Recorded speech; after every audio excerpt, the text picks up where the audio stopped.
अस्सलामुअलैकुम, खुशामदीद, good morning. सुबह सवेरे पाकिस्तान में आपको खुशामदीद कहेंगे इस उम्मीद के साथ कि आपका वीकेंड बहुत अच्छा गुजरा होगा, क्योंकि जमील का वीकेंड बहुत अच्छा गुजरा है ना। हाँ, और क्यों गुजरा है जल्दी से बता दो। ये मैं नहीं बताऊंगी, आप बताएंगे। आज मंडे है और बहुत सी खबरों के साथ और बहुत सी इंफॉर्मेशन के साथ हम आपके साथ एक बार फिर हाजिर हैं। संडे इसलिए अच्छा गुजरा क्योंकि संडे को हमने कुछ नहीं किया। बिल्कुल, और आज मंडे इसलिए अच्छा आगाज हुआ जब हम बाहर निकले तो मौसम इंतहाई खूबसूरत था। और इस वक्त बारिश भी हो रही है। ये जो जाती सर्दी या कोई मौसम भी जो जा रहा होता है और वो फिर वापस पलट आए, तो जैसे वैसी मिसाल है कि कोई मेहमान जा रहा होता है फिर वो रुक जाता है तो बड़ा अच्छा लगता है। ये मिसाल तुमने सही नहीं अच्छा, गलत दी है। जो जाता मेहमान रुक जाए वो तो इंसान कुछ और फीलिंग्स होती है ना। लेकिन अभी देखिए ये हम जो फुटेज खैर मुख्तलिफ शहरों की प्ले कर रहे हैं, ये भी लेकिन खैर लाहौर का जो मौसम है ना, आज मौसम बड़ा भीगा सा है, वो वाला सीन हुआ है। मैं म्यूजिशियन बन जाती हूँ। तो पाकिस्तान ये व्यूज जो है ना, ये हैं मुख्तलिफ शहरों के। अभी बर्फबारी में जिस तरह मरी भी है, हमारे जो नॉर्दर्न एरियाज है वहाँ पर बर्फबारी पड़ी है, जबकि लाहौर समेत पंजाब के बहुत से इलाके ऐसे हैं जहाँ पर बारिश हुई है। मौसम सुहाना हो चुका है, ना सिर्फ सुहाना बल्कि ठंडा भी हो चुका है और मजीद बारिशों की पेशगोई भी की गई है। दरख्त धुल गए हैं। ये वो एक बारिश के बाद जो खूबसूरत सा एनवायरनमेंट होता है माहौल में, वो बड़ा अच्छा लगता है और हर चीज धुल सी गई है। बिल्कुल, और आज हमारा शो भी बड़ा धुला धुला सा है। कैसे बोला? क्योंकि निखरा सा है। बारिश का असर, क्योंकि आज हमने निखार की बात करनी है। बारिश का असर स्टूडियो में। हाँ, वेरी गुड। आज हमने निखार की बात करनी है और ख़ास तौर पर अच्छी बात से आगाज़ हुआ। शख्सियत, ज़ाहिरी शख्सियत भी और आपकी जो इंटरनल शख्सियत होती है कि आपकी सीरत सूरत कह लें आसान लफ्ज़ों में, हाँ। वो दोनों बहुत अच्छी होती हैं। जब हम ज़ाहिरी शख्सियत की बात करते हैं तो हमारा लिबास, हमारा मेकअप, हमारे बाल और हर मौके की मुनासबत से कि किस मौके पर आपको क्या ड्रेस पहनना है, किस तरह का मेकअप होना चाहिए, ये सारा कुछ आज सुबह सवेरे पाकिस्तान में है। यस, आज हम बात करेंगे मेकओवर की, पर्सनैलिटी ग्रूमिंग की। लेकिन सबसे पहले हम चलते हैं इस्लामाबाद सुहेल भट्टी साहब के पास। भट्टी साहब, गुड मॉर्निंग, कैसे हैं आप? मौसम कैसा है इस्लामाबाद का, पहले ये बताएं जल्दी से। गुड मॉर्निंग जमील खेरा साहब, thank you so much. Islamabad का मौसम भी बहुत ज़बरदस्त है। रिमझिम बारिश का सिलसिला जारी है और जिस तरीके के साथ आप दोनों ने मौसम की कैफियत को बयान किया, बिल्कुल वही जज्बात यहाँ पर इस्लामाबाद के शहरियों के भी हैं। और मौसम सरमा वैसे तो रुखसत हो रहा है, लेकिन इस्लामाबाद के अंदर अभी भी सुबह और शाम के औकात में काफ़ी ठंड मौजूद है। और जैसे यहाँ बारिश का सिलसिला शुरू होता है तो मरी के अंदर बर्फबारी के इम्कानात बढ़ते हैं। तो जुड़वा शहरों के मकीनों को मरी में बर्फबारी से लुत्फानंदोज होने का मौका भी मिल जाता है। वाह वाह वाह। और वाकई ये बात सच है कि जैसे ही सैटरडे आता है, संडे आता है, फौरन से मरी का रुख होता है। हम तो बड़ी दूर है ना, इस चीज़ को एंजॉय नहीं कर सकते। खबरों पर आते हैं, क्या एक्सक्लूसिव स्टोरीज हैं आज की? शुक्रिया साहब, हमारी आज की एक्सक्लूसिव स्टोरी ये है कि नैब रावलपिंडी की जानिब से oil and gas development company OGDCL के खिलाफ एक इंक्वायरी का आगाज़ किया गया है। और पहली मरतबा हैरान कुन तौर के ऊपर नैब की जानिब से MD OGDCL समेत OGDCL के 7 अफसरान को यक वक्त 13 से 18 मार्च के दौरान एक ही केस की इंक्वायरी के दौरान नैब में तलब कर लिया गया है ताकि उनके बयानात को रिकॉर्ड किया जा सके। इस नैब की जारी होने वाले नोटिस के मुताबिक MD OGDCL, CFO general manager, CSR assistant general manager admin, ED production और GOT को नैब की जानिब से तलब किया गया। मामला ये है कि इनसे जो तहकीकात की जा रही हैं, डेरा बुगटी के अंदर जो OGDCL का ऑपरेशन है, वहाँ पर OGDCL ने अपने ऑपरेशन के लिए गुज़श्ता कई दहाइयों से वहाँ पर उन्होंने बुगटी के बिले से उन्होंने जो लैंड है वो एक सर्टन एक एग्रीमेंट के तहत उन्होंने वो उसको हायर किया हुआ है, उसकी इव्ज़ वो एक उसका रेंट पे करते हैं।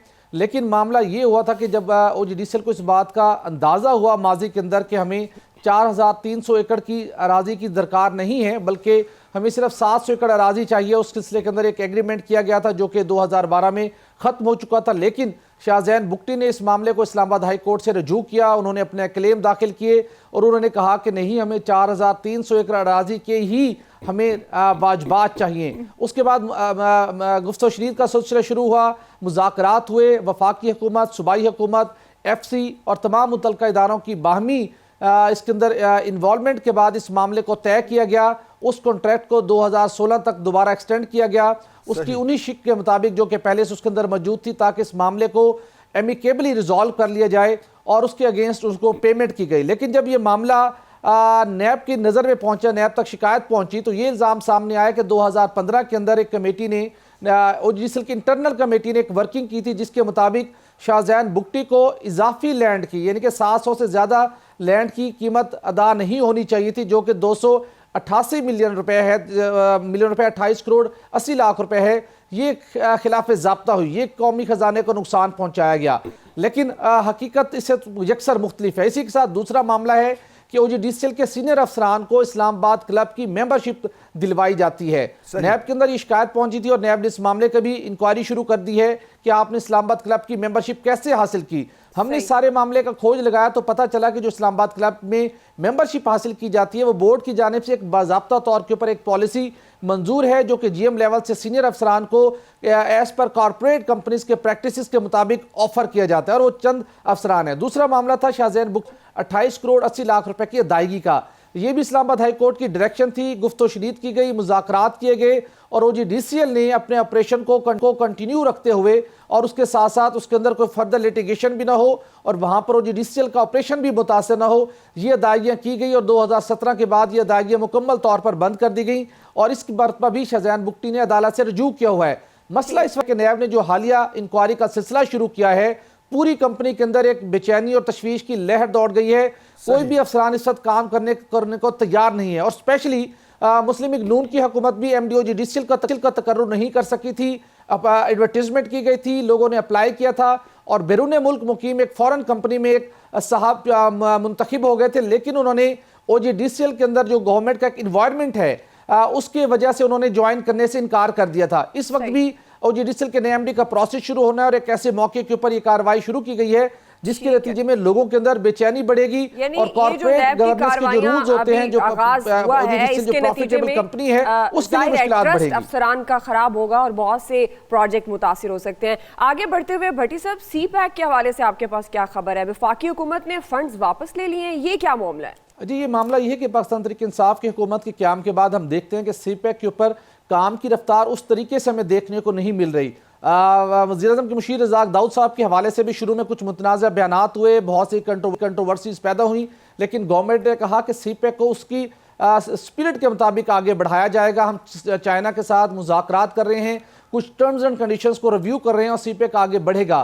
गुज़श्ते रोज़ वज़ीर ख़ारजा शाहमूद कुरैशी साहब ने भी इस बात की यकीन दहानी करवाई कि सी पैक का फेज़ 2 जल्द शुरू होगा, लेकिन अब इब्तदाई तौर के ऊपर जो 6 माह हैं पाकिस्तान तहरीक इंसाफ की हुकूमत में, इस वक्त सी पैक के बिलखसूस इंफ्रास्ट्रक्चर के मनसूबों के ऊपर काम की रफ्तार तकरीबन न होने के बराबर है। उसकी वजह सामने ये है कि पाकिस्तान तहरीक इंसाफ की हुकूमत जो कि अरकान पार्लियामेंट को सवाबदीदी फंड्स देने की मुखालफत करती रही है, तरक्याती फंड्स देने की मुखालफत करती रही है, लेकिन पाकिस्तान तहरीक इंसाफ के अरकान पार्लियामेंट की जानिब से पुरजोर मुतालबा किया गया कि अगर हमने आगे बढ़ना है और हमने अवाम की मुश्किलात को हल करना है तो अरकान पार्लियामेंट को तरक्यातों की मद में फंड्स जारी किए जाएं। इस सिलसिले के अंदर हमें जो सरकारी दस्तावेज मसूल हुई इसके मुताबिक वज़ीर-ए-आज़म हाउस की हिदायत के ऊपर वजारत मनसूबाबंदी और तरक्की ने 24 अरब रुपए जो कि सी पैक के मनसूबे के लिए सी पैक की ग्रांट नंबर 137 के लिए मुख्तस थे, ये कटौती करके ये रकम काबीना डिवीजन को मुंतकिल कर दी गई है अरकान पार्लियामेंट को स्कीमों के लिए। काबीना डिवीजन को एक रकम मुख्तस की गई, लेकिन उसको वापस कर लिया गया, फिर वो काबीना डिवीजन तक दे दी गई। तरक्याती फंड गवादर भी तो इंपॉर्टेंट है ना, तो सी पैक के मंसूबों को निशाना बनाना, इसका मकसद समझ नहीं आया। देखिए, अपेरेंटली यही लगता है कि जब आपने एक मंसूबे के लिए मुख्तस 24 अरब रुपए की खती रकम आपने डाइवर्ट कर दी एक दूसरे डिवीज़न को और एक दूसरे किसी और मकसद के लिए, तो अमली तौर के ऊपर तो सी पैक के मंसूबों की रफ्तार मुतासिर हो गई। वो भले गवादर के अंदर शुरू होने वाले मंसूबे हों, भले वो हाईवेज या मोटरवेज के मंसूबे हों, वो काम तो मुतासिर हो गया। लेकिन हुकूमत किस बात के ऊपर इसरार कर रही है कि सी पैक मुतासर नहीं होगा, हम जल्द फेज़ 2 में दाखिल होंगे। दूसरी जानिब वज़ीर-ए-आज़म के मामले खुसूसी बराए पोलिटिकल अफेयर्स ने नईमुल हक साहब ने इस सिलसिले के अंदर जो कि सारे मामले की सरबराही कर रहे हैं अरकान पार्लियामेंट को तरक्याती स्कीमों के लिए ग्रांट देने के लिए, वो इस सिलसिले के अंदर पहली मीटिंग कर चुकी हैं। कैबिनेट डिवीजन को पहले ही 5 अरब रुपए जारी किए गए थे, 24 अरब रुपए दोबारा जारी किए गए हैं 29 अरब रुपए काबीना डिवीजन के पास मौजूद हैं जो कि अब अरकान पार्लियामेंट को तरक्याती स्कीमों के लिए देंगे। हैरान कुन तौर के ऊपर ये रकम आप पार्लियामेंट की मंजूरी के बगैर आपका कैबिनेट डिवीजन को एक ग्रांट को दूसरी ग्रांट में मुंतकिल नहीं कर सकते, लेकिन ऐसा किया गया। वजारत मनसूबाबंदी के हुकाम से जब हमने राब्ता किया तो उन्होंने कहा कि पार्लियामेंट से हम इसकी एक्स पोस्ट फैक्टो अप्रूवल लेंगे जब जून के अंदर आइंदा माली साल का बजट पेश होगा। यानी कि अभी आपने कोई स्क्रूटनी नहीं की, आपने पार्लियामेंट से मुशावरत नहीं की, पार्लियामेंट में डिबेट नहीं हुई, पार्लियामेंट से मंजूरी हासिल नहीं की, लेकिन अपने कुछ बाज़ अरकान पार्लियामेंट के मुतालबे के ऊपर 24 अरब रुपए की रकम जो कि सीपैक के लिए मुख्तसी ग्रांट नंबर 137 से इसको ग्रांट नंबर 108 जो कि काबीना डिवीजन का ग्रांट है उसको ये रकम मुंतकिल कर दी गई है। और अब वहां पर ये रकम अरकान पार्लियामेंट डिस्ट्रिक्ट लेवल के ऊपर बनने का अमल शुरू हो गया और ये रकम उनको दोबारा उनको ही अब जारी होगी। सही ठीक है। अगर आसान अल्फाज में ये कहा जाए कि सीपैक के मंसूबों को कट लगाया गया है फंड्स के हवाले से तो गलत नहीं होगा, लेकिन जहां गवर्नमेंट किफायत शारी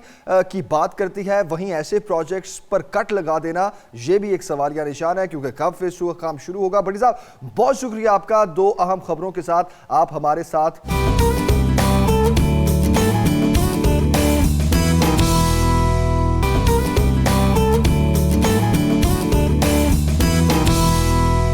हाँ, जब हम रुख करते हैं दीगर शहरों का तो उन शहरों के मसाइल का जिक्र करते हैं आपसे। दूसरे शहरों में सियासतदानों की इलेक्शन के दौरान आवाम के किए गए वादों का जिक्र करते हैं। कहाँ सेहत के मसाइल खराब हैं और कहाँ कब्जा माफिया का राज है, ये सब बताते हैं। बिल्कुल, और ये बातें तो होती रहेंगी, लेकिन चूंकि PSL पाकिस्तान आया है लिहाजा आज की रिपोर्टर्स की टीम में कराची है और उसके अलावा उकाड़ा और पेशावर है। फयाज यूनुस है, हाफिज हबीब है और जिशान काकाखेल है। सबसे पहले फयाज यूनुस के पास चलते हैं कराची। अब फयाज बताइएगा, इस्लामाबाद यूनाइटेड ने PSL की तारीख का बड़ा स्कोर किया और इस्लामाबाद यूनाइटेड का नाम जब आपने लिया मुझे हंसी आ गई। क्यों, ये तो आप जानते हैं। चलिए फयाज की तरफ क्योंकि मैं बेट हार गया और इस्लामाबाद यूनाइटेड अपना मैच जीत गया लाहौर कलंदर्स के खिलाफ जो वो खेल रहा था। फयाज अपडेट कीजिए, कराची का माहौल कैसा है PSL को लेकर, शहरियों का जोश और जज्बा और क्या वहां पर एक्टिविटीज चल रही हैं? देखिए बिल्कुल जमील, जैसे कि अब PSL अपने अरूज पर पहुंच चुका है तो आज कराची में PSL के 2 मैच हैं। पहला मैच जो है 2 बजे खेला जाएगा मुल्तान सुल्तान और लाहौर बयान, और उसके बाद 7 बजे जो है कराची पेशावर से टकराएगा।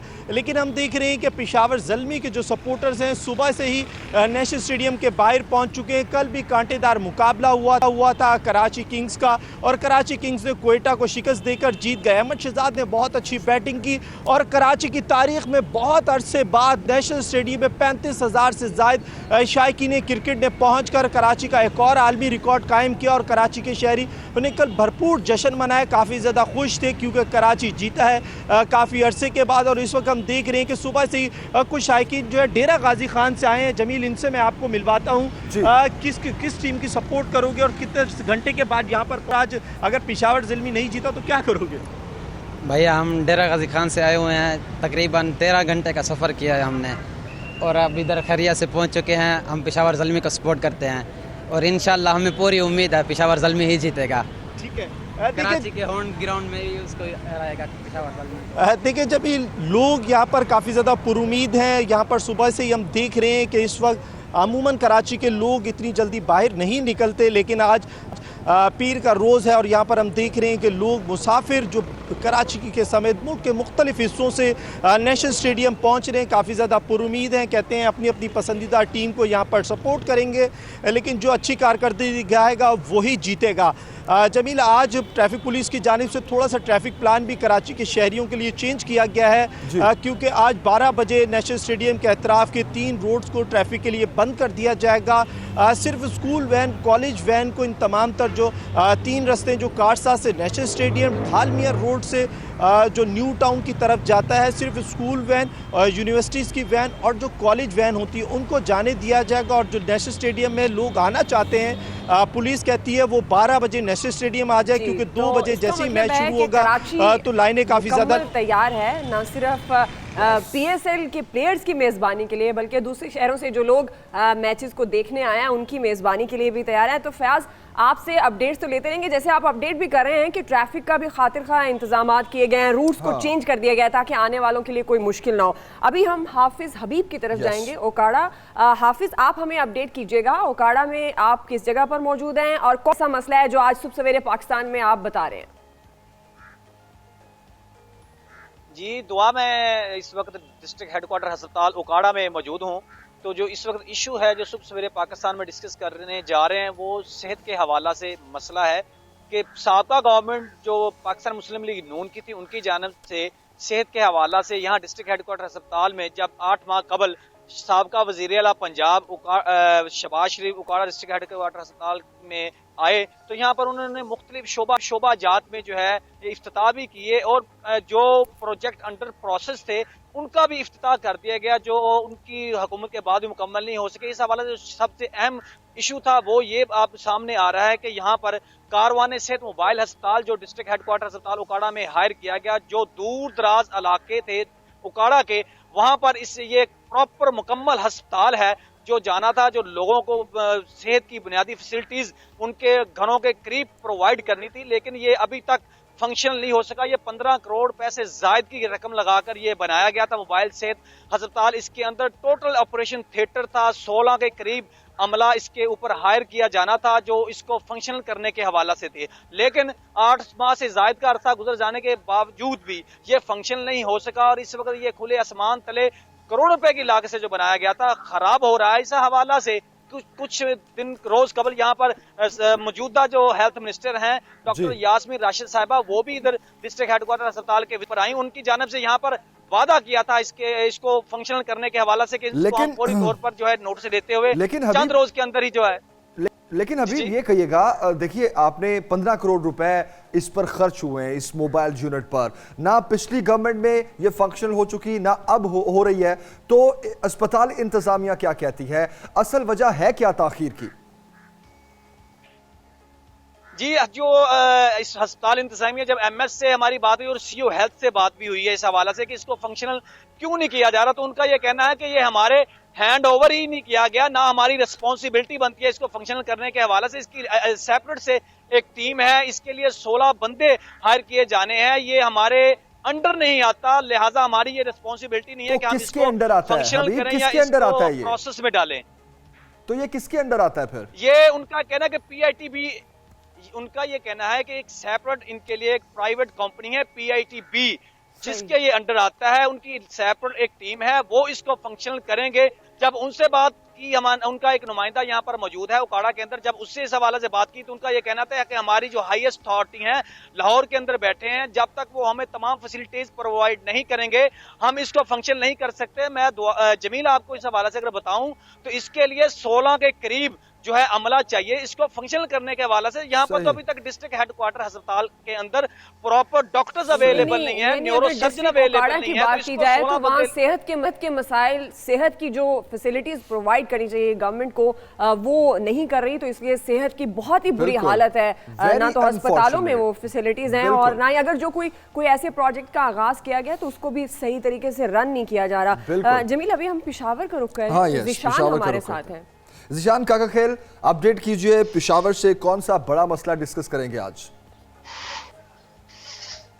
जी बिल्कुल, सबसे पहले तो गुड मॉर्निंग। आपको ये बताता चलूं कि खैबर पख्तूनख्वा के मुख्तलिफ अजला में जो है जबरी मुशक्कत, जिनसी तशद्दुद, जिस्मानी तशद्दुद, गदागरी और कम उम्र जो बच्चे उसको जो है मुख्तलिफ मसाइल दरपेश है, जिसके हल के लिए जो है न हुकूमत संजीदा इकदाम कर रही है और न जो है निजी जो तंजीमें, गैर सरकारी तंजीमें वो कर रही है।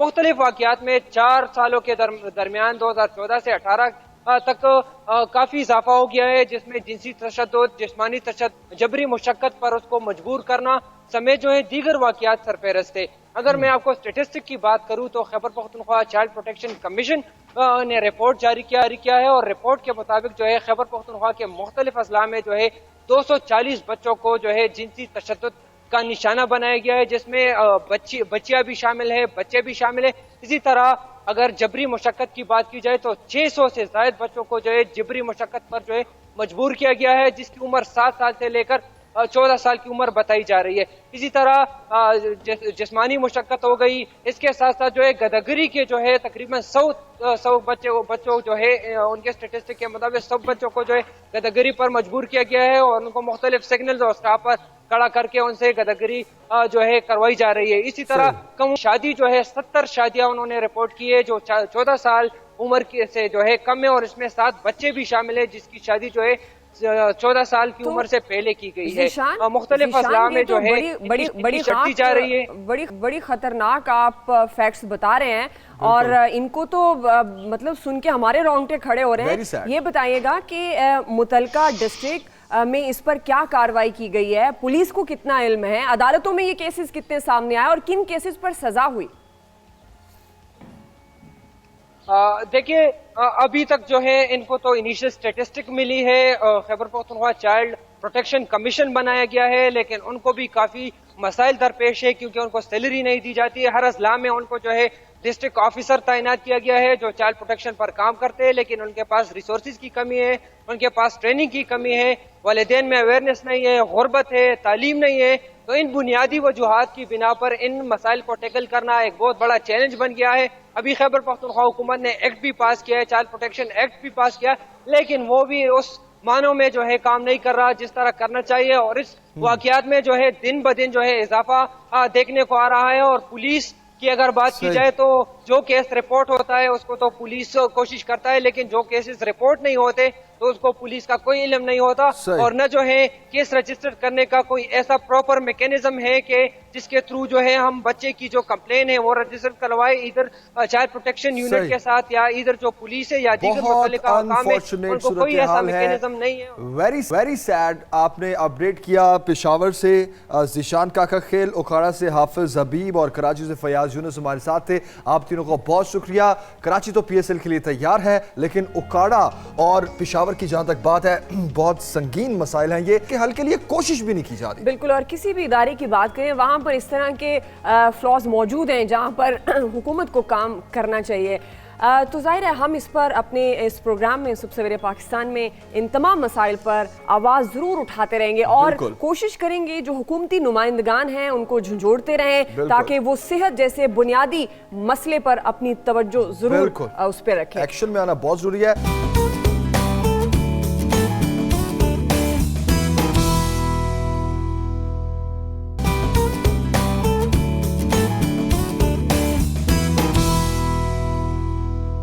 Welcome back. आप देख रहे हैं सुबह सवेरे पाकिस्तान। चूंकि हमने प्रोग्राम के आगाज़ में आपसे वादा किया था कि आज हम आपको बताएंगे कि निखार क्या होता है, अच्छी शख्सियत क्या होती है ज़ाहिरी तौर पर और ख़ास तौर पर ख़वातीन को कैसे खूबसूरत दिखना होता है, क्योंकि खूबसूरत नज़र आना हर खातून का हक है। बिल्कुल हक समझा जाता है। वैसे तो खूबसूरत नज़र आना, आप अपनी शख्सियत को निखारना, ये एक बड़ी अच्छी आदत होती है, लेकिन चूंकि ख़वातीन का ये हक समझा जाता है, सॉरी, तो आज हम इस पर बात करेंगे ख़ास तौर पर उन क्रीम्स पर, उन प्रोसेस पर, ख़ास तौर पर जो क्रीम्स हैं उसमें कौन से अज्जा डाले जाते हैं, कौन से खालिस अज्जा से इनको तैयार किया जाता है, इनका इस्तेमाल जिल्द के साथ साथ सेहत के लिए भी कितना नुकसानदेह होता है। और जहाँ तक शहर की मुख्तलिफ मार्केट्स की बात है, यहाँ पर रंग गोरा करने वाली, दाग धब्बों को दूर करने वाली, दानों के लिए बहुत सी ऐसी क्रीम्स हैं जो दस्तियाब हैं जिन्हें कॉस्मेटिक प्रोडक्ट्स की जानिब से पड़ताल करने वाले इदारे को चेक नहीं करवाया जाता, लेकिन फिर भी वो बराए फरोख्त होती है। माहिरीन के मुताबिक जिल्द को गोरा बनाने वाली क्रीमों में आला सतह पर मरकरी, लेड और बहुत सी ऐसी चीज़ें हैं, केमिकल्स हैं जो डाले जाते हैं जो कि स्किन के लिए बहुत नुकसानदेह साबित होते हैं। और आज हम इसी पर बात करेंगे कि ये क्रीमें वाकई कहा जाता है या इसमें फैक्ट्स भी हैं कि ये स्किन को ख़राब करती हैं, और साथ साथ हम ये भी बात करेंगे कि खूबसूरत दिखने के लिए सिर्फ क्रीमें ही हैं या कुछ और भी हम इस्तेमाल कर सकते हैं, और मेकअप जो है वो कितना इंपॉर्टेंट होता है। बहरहाल मेहमानों की तरफ जाएंगे। इस्लामाबाद स्टूडियो से डॉक्टर अर्मिला हमारे साथ मौजूद हैं, किसी तारुफ की मोहताज नहीं। अब हमारे शो में वो अक्सर व बेशतर आती रहती हैं, बड़ी मुफीद टिप्स भी देती हैं, बड़े अच्छे प्रोसीजर भी बताती हैं। वेलकम टू सुबह सवेरे पाकिस्तान डॉक्टर अर्मिला, कैसी हैं आप? थैंक यू वेरी मच, मैं बिल्कुल ठीक ठाक हूँ, दुआ। चले बहुत सी बातें करेंगे आपसे उर्मिला। हमारे साथ ब्यूटिशियन हैं शीबा गयास, आपको भी वेलकम करते हैं, आप हमारे से लाहौर स्टूडियोज में हैं। Thank you so much for joining us. बहुत ही इंपॉर्टेंट मसला है ये, ठीक है।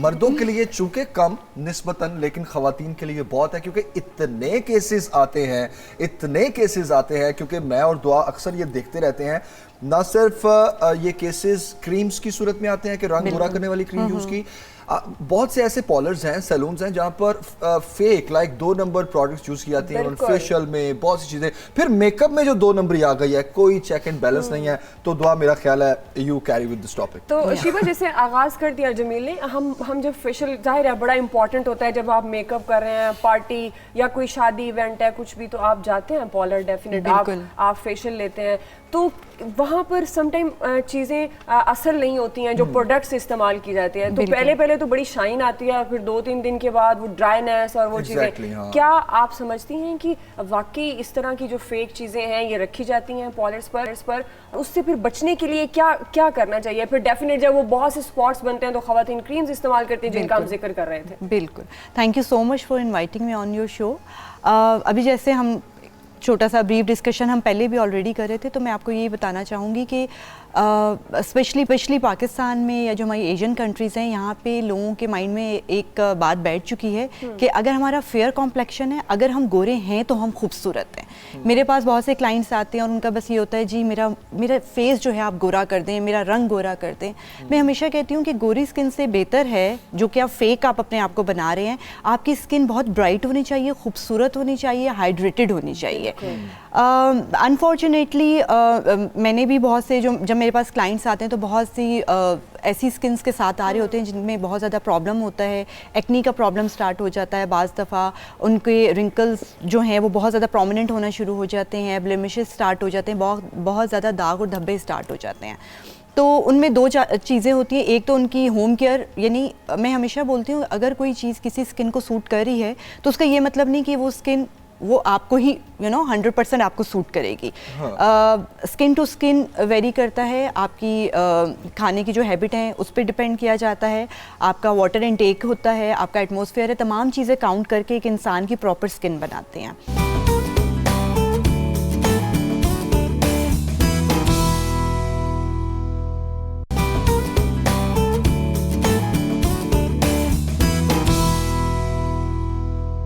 Hydration is really very important. Hydrate रखें, आप इसे कह रही हैं कि होम केयर बहुत जरूरी होती है, और फिर इसी हाइड्रेट करने के लिए लोग पार्लर का रुख करते हैं जहां पर उनको फिर 2 नंबर चीजें इस्तेमाल कर दी जाती हैं। तो वो घर में कैसे किया जाता है कि आप हाइड्रेट रहे आपकी स्किन, और उसी से फिर जाहिर है ग्लो आएगा, चमक आएगी? देखिए घर में तो बहुत सिंपल है, वाटर, पानी ईज़िली अवेलेबल है, महंगा नहीं है, कोई इसमें प्रोसेस इतना नहीं होता। आप लोग मिनिमम, वैसे कहा जाता है कि 8 ग्लास तो एक इनटेक होना चाहिए अच्छी स्किन के लिए, लेकिन मैं कहती हूँ 8 to अगर 10 और 12 ग्लासेस आप ले लेते हैं तो ट्रस्ट मी, आप जहाँ पे हर महीने अगर आपको विजिट करना पड़ रहा है अपने सैलून्स पे, आपको वहाँ से 2 और 3 मंथ्स का गैप आ जाएगा, क्योंकि ऑलरेडी आप अपने घर में अपनी स्किन को बेहतर कर रहे हैं। रॉ वेजिटेबल्स, फ्रेश वेजिटेबल्स आप खाएँ। हमारे यहाँ होता है खाना इतना ज़्यादा वो बना दिया जाता है ऑयली और स्पाइसी कि जो एक्चुअली अरोमा होता है वेजिटेबल का वो कहीं गुम हो जाता है। सेकंड जो यहाँ पे मैंने लोगों को देखा है, हम लोग ज़्यादातर ख़वातीन जो हैं वो कपड़े बहुत एक्सपेंसिव बना लेती हैं, लेकिन जब वो सैलून या ब्यूटी पार्लर या ब्यूटी स्पा की तरफ जाने की बात आती है तो अक्सर दे प्रेफर कि हमें कोई ऐसी जगह चले जाएं जहाँ पैसे कम लगे, हमारा फेशियल अच्छा हो जाए। मैं हमेशा कहती हूँ कि देखें जो स्किन है आपकी, स्किन एंड हेयर, क्योंकि बेसिकली मैं उन चीज़ों पर ही ज़्यादा फोकस करती हूँ, they are the most important thing in your personality. अगर आपकी स्किन या बाल अच्छे नहीं हैं तो आप चाहे कितने महंगे कपड़े पहन लें, वो आपको कभी भी आपकी ब्यूटी को एनहांस नहीं करेंगे। जब भी आप किसी भी सैलून पे जाएं, आप हमेशा चेक करें कि उसकी सर्टिफिकेशन ओरिजिनल है या नहीं है। वहाँ पे जो लोग काम कर रहे हैं उनकी हाइजीन आप चेक करें, वहाँ पे जाके मटेरियल आप उनका खुद आप चेक कर सकते हैं। यानी फॉर एग्जांपल अगर आप मेरा बेलाडोना लाउंज में आप विजिट करते हैं तो मेरी इवन कलर बार, मेरा आप जितने भी प्रोडक्ट हैं they are on the counter. कोई भी बैक डोर पे जाके मेरी कोई भी मिक्सिंग नहीं की जाती है, एवरीथिंग फ्रंट। चलें, ये भी एक अच्छा इसमें एक एंगल है, इसको भी हम डिस्कस करेंगे कि वो लोग चेक किस तरह करें जो लोग पॉलिश का रुख करते हैं कि उसकी ऑथेंटिसिटी, उसका ओरिजिनल होना कैसे चेक किया जाए? वो तो प्लेन सिंपल वाटर को ही प्रेफर करें, लेकिन जिन लोगों के लिए खाली पानी पीना थोड़ा मुश्किल होता है उन लोगों के लिए ये है कि वो ग्रीन टी भी इस्तेमाल कर सकते हैं, लेकिन बहुत स्ट्रॉन्ग ग्रीन टी या बहुत उसमें शुगर ना ऐड करें। उसको सिंपल ग्रीन टी जो है वो इस्तेमाल की जा सकती है। कई लड़कियां जो हैं आपने देखा होगा वो कैरी करती हैं, बीच में पुदीना डाल देती हैं या लेमन डाल देती हैं, थोड़ा सा हनी ऐड करके डाल देती हैं बॉटल के अंदर, वो भी बहुत अच्छा तरीका है। उसके साथ भी आपका पानी का इंटेक बेहतर हो सकता है। तो हमारे कॉमनली लोग ये समझते हैं कि जूसेस पीने को हम लोग शायद पानी के साथ रिलेट कर सकते हैं, लेकिन जूसेस और पानी बिल्कुल डिफरेंट है। जूस को आप पानी के साथ बिल्कुल भी कंफ्यूज ना करें, क्योंकि अगर आप जूस पी रहे हैं तो वो आपका वाटर इनटेक के अंदर हम शामिल नहीं करते हैं। जूसेस जो होते हैं वो बहुत कॉन्सेंट्रेटेड होते हैं, उसमें शुगर कंटेंट बहुत हाई होता है। डेफिनेटली विटामिन सी और बाकी जो न्यूट्रिशनल उसकी वैल्यू होती है वो भी डिफरेंट होती है। लेकिन ये कि लोग समझते हैं कि हमने आज मे बी 2-3 ग्लास अगर जूस पी लिए तो शायद वो हमारा वाटर इनटेक के अंदर ऐड हो जाएगा। मेरे ख्याल में पानी के इनटेक को बिल्कुल सेपरेट रखें कंपेयर टू चाय, कॉफ़ी, दूध और जो जूसेस आप इस्तेमाल करते हैं, क्योंकि चाय और कॉफ़ी को हम लोग पानी के इनटेक में शामिल नहीं करते।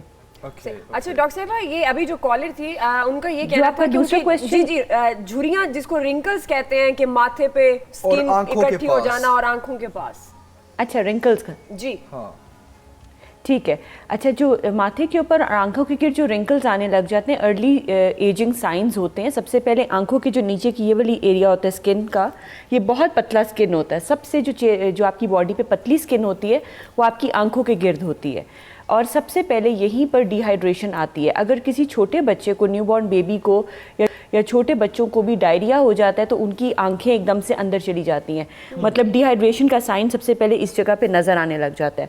इसी तरह एजिंग का भी जो साइंस हैं, जो स्किन के अंदर कोलेजन कम हो रहा है या रिंकलिंग स्टार्ट हो रही है, वो भी सबसे पहले आंखों के गिर्द नज़र आनी शुरू होती है। सबसे उसका अच्छा तरीका ये कि अगर पानी का इंटेक और खुराक इसको हम लोग साइड पर रख दें तो बाकी जो तरीकाकार आप कर सकते हैं वो ये है कि आंखों की स्किन की आप प्रोटेक्शन करें।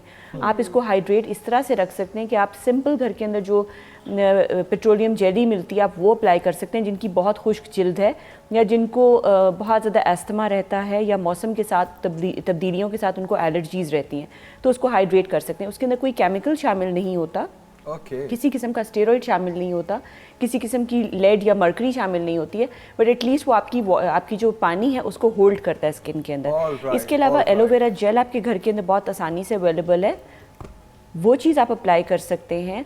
मार्केट के अंदर ओवर द काउंटर एलोवेरा से बने हुए बहुत से प्रोडक्ट्स अवेलेबल हैं। इसके अलावा घर के अंदर लोग मोस्टली ग्लिसरीन और विटामिन सी के लिए लेमन ऐड करके इस्तेमाल करते हैं। उसको भी कर सकते हैं, लेकिन बहुत ही कम कंसंट्रेशन में। सही। वी होप शगुफ्ता को जवाब मिल गया किस तरह से वो रिंकल्स को ओवरकम कर सकती है। एक और कॉलर है हमारे साथ। जी खालदा है हमारे साथ। अस्सलाम वालेकुम खालदा, क्या बात करना चाहेंगी?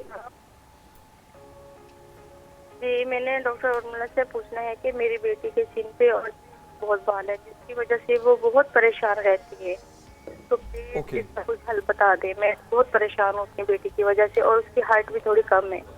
अच्छा, एज क्या है आपकी बेटी की? 18 साल है। 18 ठीक है 18 साल है। अच्छा डॉक्टर साहबा, आप कुछ पूछना चाहेंगी? वो कह रही है उनकी बेटी 18 साल की है, उनकी हाइट एक तो छोटी है, दूसरा उनकी चिन पे बाल है, चेहरे पे बाल हैं जी। नहीं, हम इसको डिस्कस कर लेंगे। ठीक है, ठीक सवाल उनसे पूछने की जरूरत नहीं। बिल्कुल, बहुत शुक्रिया खालदा, आप देखती रहिए, डॉक्टर साहिबा आपको बता रही हैं जी। अच्छा, सबसे पहले तो बात यह है कि जो एज ग्रुप इन्होंने बताया, टीन एज में चेहरे पे ज़्यादा बाल हैं, वो डेफिनेटली आम रुएं वाले बाल नहीं होंगे, वो थोड़े से ज़्यादा थिक बाल होगा। इसकी बहुत सी वजूहात होती हैं और इसके लिए हमें 2 स्पेशलिटीज़ को इन्वॉल्व करना पड़ता है, 2 किस्म के डॉक्टरों को इन्वॉल्व करना पड़ता है। एक तो डेफिनेटली स्किन का डॉक्टर जो चेहरे पे फालतू बालों को ख़त्म भी करेगा और स्किन की इम्प्रूवमेंट भी करेगा कॉस्मेटिकली। दूसरे जो डॉक्टर जिसको इन्वॉल्व होना पड़ता है वो आपकी गायनेकोलॉजिस्ट होती हैं। ठीक है, इस उम्र की बच्चियों के अंदर हमें बहुत सी चीज़ें देखनी पड़ती हैं। एक तो उनका जो मंथली साइकिल है उसको चेक करना पड़ता है कि क्या वो रेगुलर है या नहीं है, उनके हार्मोन्स कैसे हैं, हार्मोन प्रोफाइल कैसी है, ये तमाम चीज़ें देखनी पड़ती हैं। अल्ट्रासाउंड भी चेक करनी पड़ती है। ये तमाम काम यूजुअली एक स्किन का डॉक्टर जो है वो भी कर देता है, लेकिन अगर उसमें कोई ख़राबी या कोई ऐसी चीज़ नज़र आती है कि आपको इन्वॉल्व करना है गायनेकोलॉजिस्ट को, तो फिर हम लोग स्पेशली उनको रिकमेंड करते हैं कि आप किसी गायनेकोलॉजिस्ट को दिखाएं। दूसरा, इस एज ग्रुप के बच्चियों के अंदर एक और बहुत ट्रेंड है, वो ये है कि शायद वो ऐसी क्रीम्स यूज़ कर रही हैं, स्कूल जाती हैं, कोई ऐसी क्रीम्स उन्होंने इस्तेमाल करनी शुरू कर दी है जिसके अंदर स्टीरॉयड है, जो कि रंग गोरा करने वाली क्रीम्स होती हैं। उसकी वजह से भी चेहरे के ऊपर बाल एकदम से तेज़ी से निकल आते हैं। तो ये भी एक बड़ी अलार्मिंग सिचुएशन है, मदर्स को अवेयर होना चाहिए कि कहीं वो कोई ऐसी चीज़ तो नहीं इस्तेमाल करें। और जो तीसरा बहुत बड़ा रीज़न है वो ये है कि कुछ फैमिलीज़ के अंदर चेहरे पे बाल ज़्यादा होते हैं और वो ऑफ कोर्स इस उम्र में बच्चे ज़्यादा कॉन्शियस हो जाते हैं, तो वो उनको ट्रबल करने लग जाता है। तो ये 3 मेन इंपॉर्टेंट चीज़ें जो हमने कंसिडर करनी होती हैं। ऑल राइट, वी होप कि हमारे कॉलर को जवाब मिल गया होगा। सादा लोग हैं जो कि स्पंज को जिम्मेवार ठहरा रहे हैं, हालांकि वो प्रोडक्ट्स, वो क्रीम्स और मेकअप भी की है, चीजें नहीं हैं। हम नहीं कह सकते, ब्रशेज और स्पंज भी एक इम्पोर्टेंट वो फैक्टर है। जरासीम की वजह से जरासीम बैक्टीरिया वॉश नहीं किए जा रहे होते, सर्टिफाइड में जाएं, ये कैसे पता चलेगा? और समटाइम ऐसा होता है कि बहुत बड़े नामवर किस्म के पॉलर्स होते हैं, वहाँ पर भी आप मेकअप कराते हैं, फेशियल कराते हैं, आपको पिंपल्स बन जाते हैं, बाद में बहुत बड़े बड़े ब्लैक स्पॉट्स बन जाते हैं। अभी दुआ इसमें ये है कि जो पिंपल्स हैं, क्योंकि डॉक्टर भी मेरे साथ इन लाइन है, ये नहीं होता कि अचानक ही हो जाए, बाज़ दफ़ा स्किन ऑलरेडी जो है आपकी इन्फेक्टेड होती है और लोगों को ये फीलिंग होती है कि मेरी जो पिंपल्स हैं वो इस मेकअप करने के बाद ही मुझे आ गए या मुझे हो गए। जिस तरह फॉर एग्जांपल जब हम लोग फेशियल करते हैं, हमारे यहाँ जब ट्रीटमेंट किया जाता है, तो अभी तो अल्हम्दुलिल्लाह इस तरह नहीं हुआ कि किसी क्लाइंट ने भी आके बोला हो कि जी मुझे दोबारा से एक्नी का प्रॉब्लम आ गया है या कोई इशू है, लेकिन नॉर्मली कभी होता है कि ऑलरेडी आपकी एक्नी अपनी जगह पे होती है, आप फेशियल करते हैं, कभी आप कोई हाई स्क्रब किसी ऐसे सैलून पे जाके करते हैं जो आपके अफेक्टेड एरिया को ज़्यादा स्क्रब कर देता है, ज़्यादा प्रोडक्ट उसमें जो है लगा दिया जाता है, या एक जिस तरह आजकल हमारे पॉलिशर, फेस पॉलिशर और ब्लीच का कॉन्सेप्ट लोगों में बहुत है। मैं हमेशा सबको रिक्वेस्ट करती हूँ, प्लीज़ प्लीज़ प्लीज़ ब्लीच या पॉलिशिंग जो है फेस की, उसको अवॉइड किया करें। बाल अपने फेस के जो आपके चेहरे पे अगर बालों को बहुत देखें, अगर थिक बाल हैं, बहुत ब्लैक, या आपको अगर हेयर का वो प्रॉब्लम है, तो फिर आपको कंसल्ट करना पड़ेगा, किसी स्किन स्पेशलिस्ट को करना पड़ेगा या लेजर। ठीक है, देखिए मैक्सिमम आप बहुत ज़्यादा अगर आपको किसी को कोई चाह रहे हैं कि मेरा फ़ौरन ही ब्राइटनिंग इफेक्ट आ जाए, मैं ये रिकमेंड करती हूँ साल में 2 दफ़ा मैक्सिमम आप पॉलिशर लें। ये नहीं कि आप जब इससे ज़्यादा नहीं, अगर आप कोशिश करें साल में 1 दफ़ा ले लें, अगर आपको बहुत ज़्यादा आपको लग रहा है कि आपको थोड़ा सा अपना कलर में या जो आपके बेबी हेयर्स हैं वो आपको ब्लैक हैं और आपको प्रॉब्लम कर रहे हैं। हर फेशियल के साथ नॉर्मली ये होता है कि कुछ सैलून्स अनफॉर्चुनेटली गाइड नहीं करते और चूँकि इसके चार्जेस ऐड होते हैं, ज़्यादा होते हैं, तो वो क्या करते हैं, जब भी आप फेशियल लेने जाते हो तो फेशियल के साथ आपको पॉलिशर ऐड कर देते हैं। आपको तो ये लग रहा होता है अच्छा ठीक है, मुझे तो ब्लीच हो रही है इसी के अंदर 500 में 800 में, और मेरा तो चेहरा फ़ौरन ही मैं जब सैलून से बाहर निकलूंगी तो गोरा हो जाएगा। 2 से 3 दिन के बाद वो ग्रे होना शुरू हो जाता है। यही प्रॉब्लम है, क्योंकि वो हाई फ्रिक्वेंसी, इतना आपका हाई केमिकल प्रोडक्ट्स लग जाते हैं कि वो 2 दिन का गोरा होना आगे आपको पूरा 1 साल डिस्टर्ब करता है। तो पॉलिशर से आप लोग अवॉइड करें। ओके, ये तो एक बड़ी कंफर्म चीज आपकी तरफ से एक टिप आ गई कि पॉलिशर, ब्लीच, इन चीजें अवॉइड करना चाहिए मैक्सिमम। अच्छा, ये जो नौरीन है जिनका ये केस है, जो बता रही हैं कि उनके देखिए साल हो चुका, फिर भी उनके जो निशान है वो खत्म नहीं हो रहे, तो इसका मतलब है कि ये वही केमिकल्स हैं जिन्होंने बॉडी मतलब फेस की जो मसल्स हैं, जो स्किन है, उसको इफेक्ट किया। देखिए हो सकता है, किसी हद तक भी हो सकता है, लेकिन 1 साल अगर हो गया, पहली बात है कि अगर उन्होंने मेकअप किया था तो हमें इस केस को थोड़ा डिटेल में डिस्कस करना पड़ेगा कि क्या ये कोई इंटरनल चीज थी जो कि बाज़ दफ़ा पुप अप हो जाती है कुछ अर्से बाद। ओके, हम बेसिकली ये डिस्कस करना चाह रहे हैं कि यू आर राइट, मैं प्रोडक्ट की तरफ आ रही हूँ। देखें, जो प्रोडक्ट की जब हम लोग बात करते हैं तो नो डाउट बाज़ दफ़ा क्योंकि आपके वेडिंग में हैवी मेकअप पाकिस्तान में कुछ ज़्यादा कॉन्सेप्ट है कि जितना ज़्यादा आपने मेकअप हैवी किया होगा तो आपको पता चलेगा आपने सैलून से आप रेडी होकर आए हैं। प्रोडक्ट लगाए जाते हैं, कुछ अनफॉर्चुनेटली कुछ सैलून पे कुछ पैलेट्स तो अच्छे प्रोडक्ट की रखी जाती हैं, कुछ आपका एवरेज प्रोडक्ट भी रख दिया जाता है। जब मेकअप एप्लीकेशन होती है तो बेस या कंसीलर जो आपका अप्लाई किया जाता है वो अच्छी कंपनीज के नहीं होते। बहुत से आप कह लें कि लो द मार्केट जो है वो प्रोडक्ट आपके यूज़ किए जाते हैं, वो ज़रूर आपकी स्किन को अफेक्ट करते हैं। आपके चेहरे पे एक्ने भी बाज़ दफ़ा कर देते हैं, लेकिन जो ब्लेमिशेस, दाग या धब्बे, या आपकी स्किन अगर ये कही थी कि जी छाइयाँ, ये एक इनका एज फैक्टर भी, एज हमने नहीं लिया, हो सकता है इनके इस दौरान एज फैक्टर भी हो, आफ्टर प्रेगनेंसी भी बाज़ दफ़ा कुछ इश्यूज हो जाते हैं। तो ये overall if she is just 25, अच्छा वन मोर थिंग कि 25 एक मैं आपको एक और बात भी क्लियर कर दूं, हमें 25 या 30 इयर्स की जो लड़कियां होती हैं वो नॉर्मली समझ रही होती हैं कि हमें रिंकल्स नहीं आने चाहिए या वक्त से पहले आ जाते हैं, तो इट्स लाइक आपका मेकअप भी आपका है, आपकी स्लीपिंग हैबिट भी आपको काउंट करती हैं, आपका हाई फ्रिक्वेंसी जिस तरह मोबाइल यूजेज है वो भी आपका काउंट करता है, तमाम चीज़ें काउंट आपको करती हैं। ठीक हो गया, आपसे डिस्कशन कंटिन्यू रखेंगे। डॉक्टर उर्मिला भी हैं, ब्रेक लेते हैं, ब्रेक के बाद हम वापस आएंगे। हमारी गेस्ट हमारे साथ मौजूद हैं, हम बात कर रहे हैं मुख्तलिफ इश्यूज़ पर, हम स्किन पर बात कर रहे हैं, रंग गोरा करने वाली क्रीमें हमारी स्किन को कितना डैमेज करते हैं हम उस पर बात करें। अब हम आपको ये भी बताएंगे कि मेकअप आपको कितना करना चाहिए, लाइट मेकअप क्या होता है, डार्क मेकअप क्या होता है, पार्टी मेकअप क्या होता है, ये सब कुछ आज सुबह सवेरे पाकिस्तान में आप जान पाएंगे, लेकिन एक छोटी सी ब्रेक के बाद। Stay with us.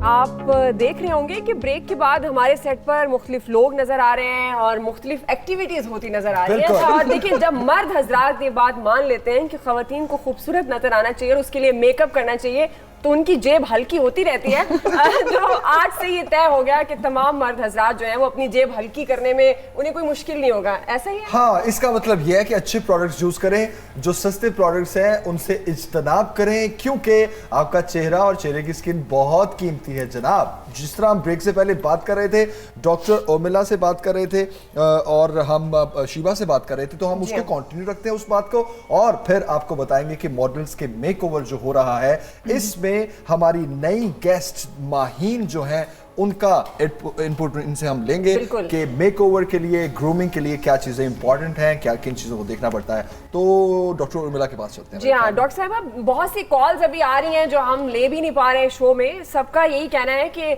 बहुत ज्यादा स्किन डैमेज हुई है, मेकअप के बाद उन्हें लगता है कि पिंपल्स बने हैं, झाइयाँ बनी हैं, ब्लैक स्पॉट्स बने हैं। अभी आप खुद भी बात करी थी कि हम जब बहुत सी ऐसी प्रोडक्ट्स इस्तेमाल कर लेते हैं तो ये जो कॉस्मेटिक एलर्जी होती है एक्चुअली, इससे कैसे निकला जा सकता है, इसका क्या ट्रीटमेंट हो सकता है? कॉस्मेटिक एलर्जीज़ जो हैं वो डेवलप हो जाती हैं और पहली दफ़ा हो सकता है कि आपने प्रोडक्ट यूज़ की हो और आप बिल्कुल ठीक रहें, लेकिन उसके मुसलसल इस्तेमाल से आपको उस एक सर्टन चीज़ के साथ वो एलर्जी डेवलप हो जाती है और वो आपको बार बार तंग करती रहती है। इवन अगर आप उस चीज़ का इस्तेमाल ख़त्म भी कर दें फिर भी वो आपको तंग करती रहती है। तो उसका सबसे इम्पॉर्टेंट चीज़ तो ये है कि अगर आपको किसी भी प्रोडक्ट के साथ पहली दफ़ा कोई रिएक्शन हुआ है, जलन या बर्निंग हुई है या छोटे छोटे दाने निकल आए हैं उसके बाद, इस्तेमाल करने के बाद आपने चेहरा वॉश किया, देखा कि रेडनेस और छोटे छोटे दाने बने हुए, तो सबसे इम्पॉर्टेंट बात ये कि उस प्रोडक्ट को दोबारा यूज़ मत करें। चाहे आपने जितने भी पैसे उसके लिए खर्च कर दिए, आप उसको वो यूज़ मत दोबारा करें। और उस जो भी आपको प्रॉब्लम हुई है उसका इलाज फ़ौरन डर्मेटोलॉजिस्ट के पास जाके उसका इलाज करवा लें, ये तो बेस्ट वे है। लेकिन कभी कभी हम इग्नोर कर देते हैं, यहाँ समझ नहीं आता कि ये क्या चीज़ हुई है, हम समझते हैं शायद वैसे ही स्वेटिंग ज़्यादा हो गई है, दाना निकल आया है, या मे बी वैसे ही एलर्जी हो गई है, उसको हम इग्नोर कर देते हैं। अगर हमने उसको इग्नोर कर दिया और मुसलसल उसी चीज़ को इस्तेमाल करते रहे तो फिर प्रॉब्लम ज़रा ज़्यादा मसला ज़्यादा लॉन्ग टर्म हो जाता है और उसमें हमें इलाज भी लॉन्ग टर्म करना पड़ता है। मतलब कुछ लोग हेयर कलर भी यूज़ कर रहे होते हैं और उनको एहसास नहीं होता कि उस हेयर कलर के साथ उनको रिएक्शन हो रहा है, क्योंकि रिएक्शन उसी वक्त नहीं आता, ऑलमोस्ट कुछ वीक्स के बाद रिएक्शन आने लग जाता है। हेयर लाइन पे यहाँ पर एक डार्क सी कलर आने लग जाती है, पर्पलिश से कलर का, यहाँ पे धब्बे बनने लग जाते हैं और वो समझते हैं शायद हमारा रंग खराब हो रहा है या हम धूप में निकल गए हैं तो उसकी वजह से हो गया है। एक्चुअली वो आपको हेयर डाई की वजह से एलर्जी हो रही होती है। तो ये तमाम चीज़ें अवेयरनेस से लोगों को आइडेंटिफाई हो सकती हैं, अदरवाइज अगर लोगों को अवेयरनेस नहीं होगी तो उनको समझ नहीं आएगी। डॉक्टर साहिबा, हम ये भी जरूर आपसे जानना चाहेंगे कि मर्करी, लेड और बहुत से ऐसे केमिकल्स हैं जो यूज किए जाते हैं मेकअप में, वो क्यों किए जाते हैं, क्या उनके बगैर गुजारा नहीं है? एक कॉलर लेते हैं, उसके बाद इसका जवाब लेंगे आपसे। इफ्रा है हमारे साथ, कहाँ से? मियां वाली से। इफ्रा, क्या पूछना चाहेंगी? हेलो, अस्सलाम वालेकुम। वालेकुम अस्सलाम। जी, क्या हाल है आपका? जी हम बिल्कुल ठीक हैं, आप ठीक हैं? जी अल्लाह का शुक्र है। एंजॉय कर रहे हैं आप बारिश? और इतनी मजे की बारिश, हाँ लेकिन एंजॉय किया हमने बहुत। सुबह सुबह ड्राइव करके है ना हम ऑफिस, जब तब भी बारिश हो रही थी, फुल एंजॉय किया। अच्छा, और मैंने पूछना था, बालों में बहुत ज्यादा खुश्की है मेरी। अच्छा, और आंखों के नीचे बहुत ज्यादा हल्के बन रहे हैं। आंखों के नीचे हल्के बन गए हैं और बालों में खुश्की। आपकी एज कितनी है, अगर आप, क्योंकि वैसे खवातीन से पूछनी नहीं चाहिए। 19 years। Just 19 years। अच्छा जी, 19 साल की हैं आप इफ्रा, और आपके बस 2 ही मसले हैं। बहुत शुक्रिया, आप देखती रहिएगा प्रोग्राम। डॉक्टर उर्मिला आपको बताती हैं। एक और कॉलर है और वो भी ले लेते हैं। मुल्तान से है नसरीन, क्या पूछना चाहेंगी आप? हेलो, अस्सलाम वालेकुम। वालेकुम अस्सलाम। जी, मेरा नाम नसीन है, मैं मुल्तान से बात कर रही हूँ। मेरी एज है 25 और मैंने अपने स्किन के मामले में डॉक्टर से कंसल्ट करना है कि मैंने कुछ अरसा पहले यही फॉर्मूला क्रीमें यूज की थी, मुझसे गलती हो गई और मेरी स्किन बहुत डैमेज हो गई थी, पतली हो गई थी और कुछ यानी कि हस्बैंड की शादी में ब्लीच वगैरह कर ली। मैं जूनी बोरे बिल्कुल साफ बता रही हूँ और उससे मेरी बिल्कुल स्किन जल चुकी थी, रेड। तो आपने पहले किसी स्किन के डॉक्टर को चेक करवाया? वो क्या कहते हैं, कोई मेडिसिन खाई? मैंने मेडिसिन बिल्कुल नहीं खाई, मुझे बिल्कुल नहीं दी। सिर्फ नीस्टर के हॉस्पिटल डॉक्टर से, प्रोफेसर से मैंने इलाज करवाया। उन्होंने सिर्फ लगाने की देते रहे, तो उनसे कुछ फर्क नहीं पड़ा। सही। और ये कितना अरसा हो गया आपको इस तरह आपने जो क्रीम्स इस्तेमाल की और उसके बाद स्किन डैमेज हुई? जी, मैंने बहुत से डॉक्टर से भी दिखाया, लेकिन अब इतना अफोर्ड भी नहीं कर पाई। कितना अरसा हो चुका नसरीन, कितना अरसा हो चुका ठीक नहीं हो रही आपकी स्किन? मेरे 3 साल हो चुके हैं, मुझे 3 साल डॉक्टर का इलाज करवा रही हूँ, लेकिन स्किन बिल्कुल भी सही नहीं हो रही थी और स्किन रेडिश के बाद ब्लैक हो गई है, नोज पे भी और गाल पे भी दोनों। तो मैं अब कोई चीज नहीं लगा रही 3 साल से, ना कोई क्रीम लगा रही हूँ ना कोई चीज लगा रही हूँ। और अब मुझे जरा डॉक्टर से ये कंसर्न करना है। मैं अपना जूसीस पानी वगैरह खुराक बहुत अच्छी खा रही हूँ, लेकिन मैं ठीक है नसरीन, ठीक है, आप शो देखते रहिए। अभी जवाब लेते हैं डॉक्टर उर्मिला से। हम जो है वो जानेंगे कि इनके वो स्किन को किस तरह से इसको हील करें, लेकिन उससे पहले जो एक बालों का मसला आया था कि उनकी स्किन में बहुत ज्यादा खुश्की है और रिंकल्स का भी उन्होंने problem, dark circles, under eye dark circles. Again वही होता है कि आपकी ईटिंग हैबिट, आपकी स्लीपिंग हैबिट और आपका यूजेज ऑफ इलेक्ट्रॉनिक मीडिया आपका कितना है, क्योंकि शी इज़ सो यंग। इनका इफ़ शी इज़ वर्किंग तो इनके वर्किंग आवर्स कितने हैं, वो उस दौरान प्रॉपर अपना डाइट ले रही हैं या नहीं ले रही हैं। उसमें देखिए, डार्क सर्कल्स को कवर करने के कॉस्मेटिक की तरफ भी जा सकते हैं, लेकिन मैं ज़्यादातर ऑर्गेनिक चीज़ों पर मैं ज़्यादा बिलीव करती हूँ, क्योंकि ये इकनॉमिकल भी पड़ती हैं और आप कर लेते हैं। तो आपको चाहिए कि आप क्यूकम्बर का इस्तेमाल करें, उसके जो है स्लाइस काट के अपनी आंखों में रखें। उससे बहुत बेहतर होगा कि आपके जो डार्क सर्कल्स हैं वो बहुत जल्दी आपको कवर अप करेंगे। सेकेंडली हम देख सकते हैं पोटैटो का इस्तेमाल भी कर सकते हैं, उसके भी आप जो स्लाइसेस है काट के रखेंगे। लेकिन सम टाइम जो पोटैटो है, और इसकी बड़े मज़े की मैं बात बताती हूँ, आपको पता होगा कि इसका डीएनए और ह्यूमन डीएनए ऑलमोस्ट सेम होता है। तो ये आपको एंटी एजिंग से, अगर आप खाते भी हैं उसको बॉयल या किसी फॉर्म में, तो वैसे भी आपके इसके लिए नहीं, पोटैटो में आलू की बात कर रही हूँ, आलू। तो आप उसको खाते हैं तो आपको एंटी एजिंग वैसे भी आपकी स्किन के लिए वो बेहतर है, वो आपको हेल्प आउट करते हैं। और अगर वो आपको ज़रूर फिर आप खाया करें। मैं बहुत खाता हूँ। लगाया लेकिन ये बात दफ़ा तो पोटैटो बात दफ़ा आपको थोड़ा सा हार्श कर जाता है, लेकिन क्यूकम्बर ज़्यादा सॉफ्ट है। आप उसको अपने डार्क सर्कल्स के लिए आप उसको प्रिवेंट करें। एलोवेरा आप ले लें घर में, अपने जो स्कैल्प पे एलोवेरा का आप इस्तेमाल करें। आप उसको, उसका जो जेल है वो अपने बालों में लगाएं, वो भी आपको हेल्प आउट करता है। योगर्ट एंड एग वाइट भी आपको हेल्प आउट करता है आपको डैंड्रफ के लिए। सो ये चीज़ें हैं, लेकिन मैं हमेशा कहूँगी कि अगर आपकी स्किन इस कदर डैमेज हुई हुई है, इसमें इतना प्रॉब्लम है, प्लीज़ आप किसी अच्छे डर्माटोलॉजिस्ट के पास जाएँ, स्किन स्पेशलिस्ट के पास जाएँ, जो कि आपको प्रॉपर्ली आपकी स्किन को एग्जामिन करके आपको बताए। क्योंकि हमें बाज़ दफ़ा पता नहीं चल रहा होता, हमारे स्कैल्प की डैंड्रफ हमारे फेस की स्किन को डिस्टर्ब कर रही होती है, और बाज़ दफ़ा कुछ स्किन के हमारे कुछ ऐसे प्रोडक्ट्स यूज़ करते हैं जो अल्टीमेटली आपकी जो है आपकी स्कैल्प की एपिडर्मस, जो आपकी जो भी या बालों की जो लेयर्स हैं उस पर होता है इफेक्ट होता है। और डॉक्टर उर्मिला हमारे साथ डर्मेटोलॉजिस्ट हैं, उनका नंबर भी लोग हमसे मांगते रहते हैं। आपने कहा अच्छी डर्मेटोलॉजिस्ट से कंसल्ट किया तो फौरन कर लेते हैं। बिल्कुल, अभी कर लेते हैं। तो आपसे भी यही बात जो कॉलर्स की थी कि अंडर आई बहुत ज़्यादा डार्क सर्कल्स हैं, और ख़ासतौर पर वो जो क्रीम का एक, क्योंकि आज हम बात ही यही करें कि म्यारी प्रोडक्ट्स जब हम इस्तेमाल नहीं करते तो उसके साइड इफेक्ट्स आते हैं। जरूरी है, तो वो जो क्रीम उसने यूज़ की और उसके बाद अब उसकी फेस बहुत डैमेज हो गई। डॉक्टर साहिबा, जी बिल्कुल, ये जो उन्होंने इतना कॉलर ने अपोलोजाइज़ किया कि मैं बिल्कुल मान रही हूँ, मैंने क्रीम्स मिक्स्ड वाली यूज़ कर ली हैं, तो ये किसी एक लड़की का मसला नहीं है, ये बहुत ज़्यादा लड़कियों का मसला है। और आप देख रहे हैं कि अभी तक जितने कॉलर्स हमारे पास आ रहे हैं, अगर आप उनकी एज ब्रैकेट को कंसिडर करें तो वो सारे या तो 18 से 25 मैक्सिमम 30 की एज ब्रैकेट के लोग हैं। तो ये वो लोग हैं जो बहुत कॉन्शियस हैं, चीज़ें भी बहुत ज़्यादा इस्तेमाल कर रहे हैं और समझ रहे हैं कि हम रिंकल्स ठीक कर लें, हम रंग गोरा कर लें, बड़ी डेस्परेशन में चीज़ें इस्तेमाल कर रहे होते हैं, तो फिर उसके साइड इफ़ेक्ट्स आने लग जाते हैं। बात यह है कि अगर वो मिक्स क्रीम्स यूज़ कर ली हैं, एक दफ़ा यूज़ कर ली है, प्रॉब्लम हो गया है, तो उसका इलाज ऑफ कोर्स हमारे पास मौजूद होता है।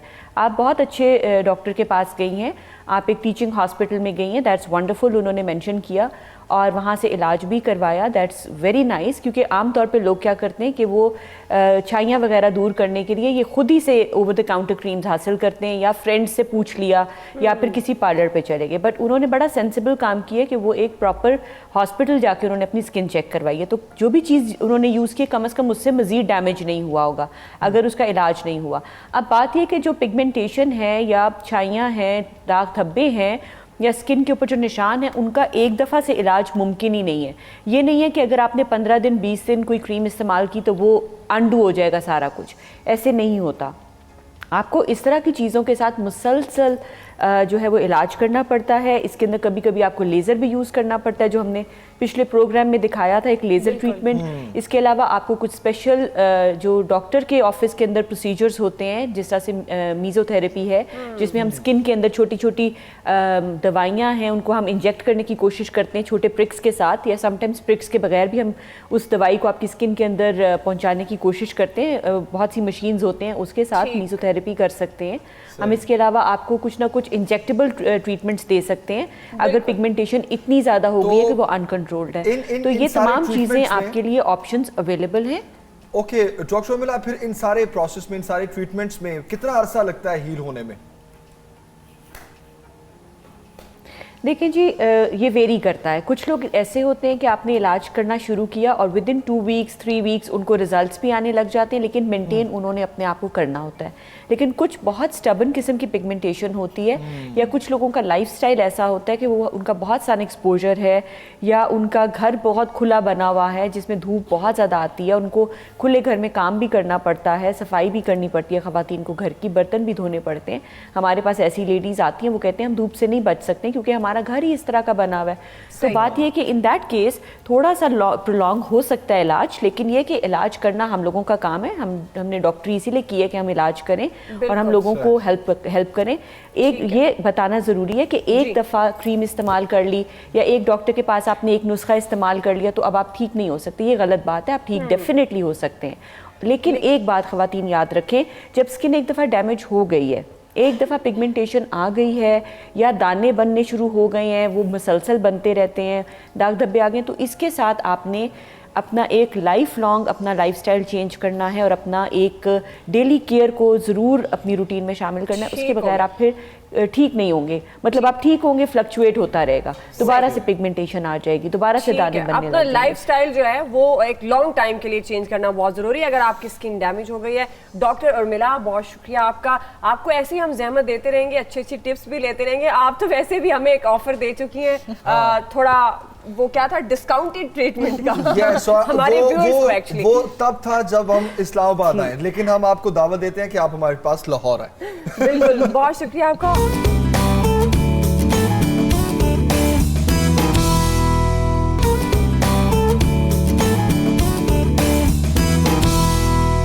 हम बात करें कि जब म्यारी प्रोडक्ट्स मेकअप में इस्तेमाल नहीं होती हैं, या अगर आप किसी सैलून में जाते हैं तो आपका फेशियल की जो प्रोडक्ट्स होती हैं वो अच्छी नहीं होती हैं, तो उसके आफ्टर इफेक्ट्स क्या होते हैं, आपकी स्किन डैमेज हो जाती है। तो क्या ऐसा ही है? ज़ाहिर है आप भी एक सैलून चलाती हैं, क्योंकि अभी शीबा में ये बता रही थी कि बड़ा जज कर लेना चाहिए कि सर्टिफाइड है या नहीं। अब नॉर्मली जो लोग जाती हैं ख़वातीन, वो इतनी आसानी से जज नहीं कर पाती कि ये प्रोडक्ट सर्टिफाइड है या ये पार्लर में जो चीज़ें इस्तेमाल हो रही हैं वो बड़ी मयारी हैं। तो ऐसा कितने % होता है और इसका कितने बैड इफ़ेक्ट्स होते हैं स्किन पर अगर गलत प्रोडक्ट्स इस्तेमाल कर ली गई है? जी, सबसे पहले तो thank you for inviting me. अच्छा, इसमें ये है कि फेशियल वाकई हम लोगों का एक बहुत कॉमन सा मतलब हर घर में हर कोई करता है। अगर कोई सैलून नहीं भी जाता तो वो घर में भी करते हैं, ठीक है ना, क्योंकि इजीली मार्केट से हर तरह की प्रोडक्ट्स मिल भी जाती हैं। सैलून में भी लोग जाते हैं, लेकिन सबसे मज़े की बात यह है जब लोग फेशियल कराते हैं तो ये भी पूछते हैं कि जी ये कितना अरसा चलेगा, ठीक है ना। मतलब हमारे यहाँ जो लेडीज़ हैं वो रिलैक्स नहीं होती। सबसे पहले तो आप अपने माइंड में ये रखें, जिस तरह से डॉक्टर साहब ने बताया कि होम केयर भी ज़रूरी है, फेशियल भी ज़रूरी है, डाइट भी ज़रूरी है, स्लीपिंग भी ज़रूरी है, सब चीज़ें ही ज़रूरी हैं। तो सिर्फ एक फेशियल ही सब कुछ नहीं होता, लेकिन फेशियल के लिए अच्छे प्रोडक्ट्स बहुत ज़रूरी हैं। सस्ता और मतलब चीप चीज़ें यूज़ करने से बेहतर है आप अच्छा फेशियल कराएं, बेशक 2 मंथ्स के बाद करा लें। अपना माइंड बना लें कि मैंने अच्छा ही फेशियल कराना है। तो फेशियल में ब्लीच मैं जिस तरह से इन्होंने भी बताया, ब्लीच मुझे खुद बहुत मतलब बिल्कुल पसंद नहीं है, और लेकिन हमारे यहाँ जो लेडीज़ हैं ब्लीच उनका फेवरेट है, ठीक है ना। उनको वो समझती हैं कि ब्लीच करने से वो फौरन उनका कलर जो है वो फेयर टोन में आ जाता है। क्विक होता है ना। जी जी, लेकिन बहुत सारे कॉलर्स भी ऐसे हैं जहाँ पर फेशियल के साथ ब्लीच को ऐड इसलिए किया जाता है कि हमारा रिजल्ट अच्छा जी जी बिल्कुल, मैं समझती हूँ फेशियल में ब्लीच ऐड करना एक अलग सी बात है। वैसे फेशियल में ज़रूरी नहीं है कि आप ब्लीच ऐड करें, तो उस फौरी तौर पर तो ब्लीच से आप गोरे हो जाते हैं, लेकिन आहिस्ता आहिस्ता आप उतने ही टैन होते हैं और आपकी स्किन का जो नेचुरल ऑयल है वो ख़त्म होता जाता है और आपकी स्किन ड्राई हो जाती है। सही, ठीक है ना। और दूसरी बात यह कि जब हमारे वही पिंपल्स या वो ड्राइनेस आती है, फिर भी हमारी ख़वातीन अपनी स्किन का पीछा नहीं छोड़ती, वो उसी ड्राइनेस को या उस पिंपल को फिर टच करेंगी या छेड़ेंगी या उल्टी सीधी क्रीमें लगाएंगी, तो वो फिर ज़्यादा पूरी फैमिली बन जाती है। आपने देखा एक पिंपल के साथ दूसरा, तीसरा, फिर इस तरह से पूरी यहाँ पर वो उसके गड़े बन जाते हैं बाकायदा। लेकिन देखिए, ब्लीच अगर नॉर्मली जो खवातीन देखा जाता है वो ब्लीच इसलिए भी करती हैं कि अगर आपके कुछ बाल हैं लाइट है और वो स्किन के साथ मैच हो जाते हैं, काले बालों को, तो उसका कोई अल्टरनेट क्या होता है? उनका वो वैक्सिंग भी आप करा सकते हैं, लेजर भी करा सकते हैं, उसके और भी मतलब सॉल्यूशंस है, सिर्फ ब्लीच नहीं है। बल्कि मैं समझती हूँ कि अगर बाल हार्ड हैं तो स्किन के ऊपर है, आप देखिए वो इतने हार्ड बाल हैं, उस पर आप इतना स्ट्रॉन्ग ब्लीच कर रहे हैं तो उसका कितना ज्यादा रिएक्शन, वो जो बालों को जला देती है, तो वो स्किन को, तो इसलिए उन बालों का अलग ट्रीटमेंट है। और इंटरनल प्रॉब्लम्स की वजह से भी बाल आ सकते हैं। अगर नॉर्मल है, वेरी नॉर्मल, तो उसकी इतनी टेंशन ना लें, ब्लीच करें लेकिन थोड़ा माइल्ड कर लें। हर्बल पॉलिश भी है आजकल, लेजर का बहुत ट्रेंड है और अच्छा भी है, सेफ साइड है, तो डॉक्टर आपको अच्छा रिकमेंड करते हैं कि आपको क्या करना चाहिए। फिर आप वैक्सिंग भी कर सकते हैं, एक हर्बल ट्रीटमेंट है वैक्सिंग भी। और वैक्सिंग का भी मतलब पीछे नहीं पड़ना, मतलब एक एक बाल निकल जाए ये एक बहुत है कि जी ये रह गया, कोई बात नहीं। अब वैक्सिंग अगर कोई लोग कराते हैं तो वो फिर उसके ऊपर से थ्रेडिंग भी कराते हैं। मतलब मैं समझती हूँ थ्रेड से बाल जब निकलता है तो वो फिर 2-3 आ जाते हैं। थ्रेडिंग अच्छी होती है या वैक्सिंग वैसे बेहतर है, लेकिन अगर आप 2-3 मंथ्स के बाद कराएं। चलिए अब इससे एक स्टेप आगे बढ़ते हैं। अब हम बात करते हैं मेकअप पे, क्योंकि हमारे इस मॉडल्स का मेकअप हो भी रहा है और उस पर तो हम तफसीली बात करेंगे। लेकिन शिवा, आजकल किस तरह का मेकअप का ट्रेंड है? बहुत भरा भरा मेकअप जिसको हैवी मेकअप बोलते हैं, या हर इवेंट के लिहाज से मेकअप की जो टाइप है वो डिफरेंट होती है? यू आर एब्सोल्युटली राइट कि मैं कहती हूँ कि face the occasion, actually this is the right word. आपको ओकेजन के लिहाज से अपने आप को प्रिपेयर करना चाहिए, लेकिन उसके साथ साथ आपको टाइमिंग भी बहुत इंपॉर्टेंट है। आप मॉर्निंग में आपका मेकअप है वो डिफरेंट होगा, आपका इवनिंग का मेकअप डिफरेंट है, रात का मेकअप डिफरेंट है। मॉर्निंग में जो मेकअप एप्लीकेशन है, प्रोडक्ट एप्लीकेशन है, वो आपका इंटायरली डिफरेंट होता है एज़ कम्पेयर टू आपका रात का। जो आपके डे मेकअप हैं वो नॉर्मली आपको लॉन्ग आवर्स के लिए चाहिए होते हैं, और आपको सनलाइट आपको अवेलेबल होती है, लाइट अवेलेबिलिटी बहुत ज़्यादा है। अगर आप बहुत हैवी मेकअप करेंगे या आप थिक लेयर्स का वाला मेकअप करेंगे तो वो आपको बहुत केक लुक देता है, आर्टिफिशियल लुक देता है। नॉर्मली डे मेकअप में आपकी स्किन, आपका फेस, आपकी आईज जो हैं वो बहुत एक फ्रेश लुक देनी चाहिए। आप ज़्यादातर आप पिंक्स में जा सकते हो, आप पीच में जा सकते हो, लेकिन अपनी कलर टोन को देखते हुए। लिप कलर जो है वो आप उसी के मुताबिक यूज़ करोगे।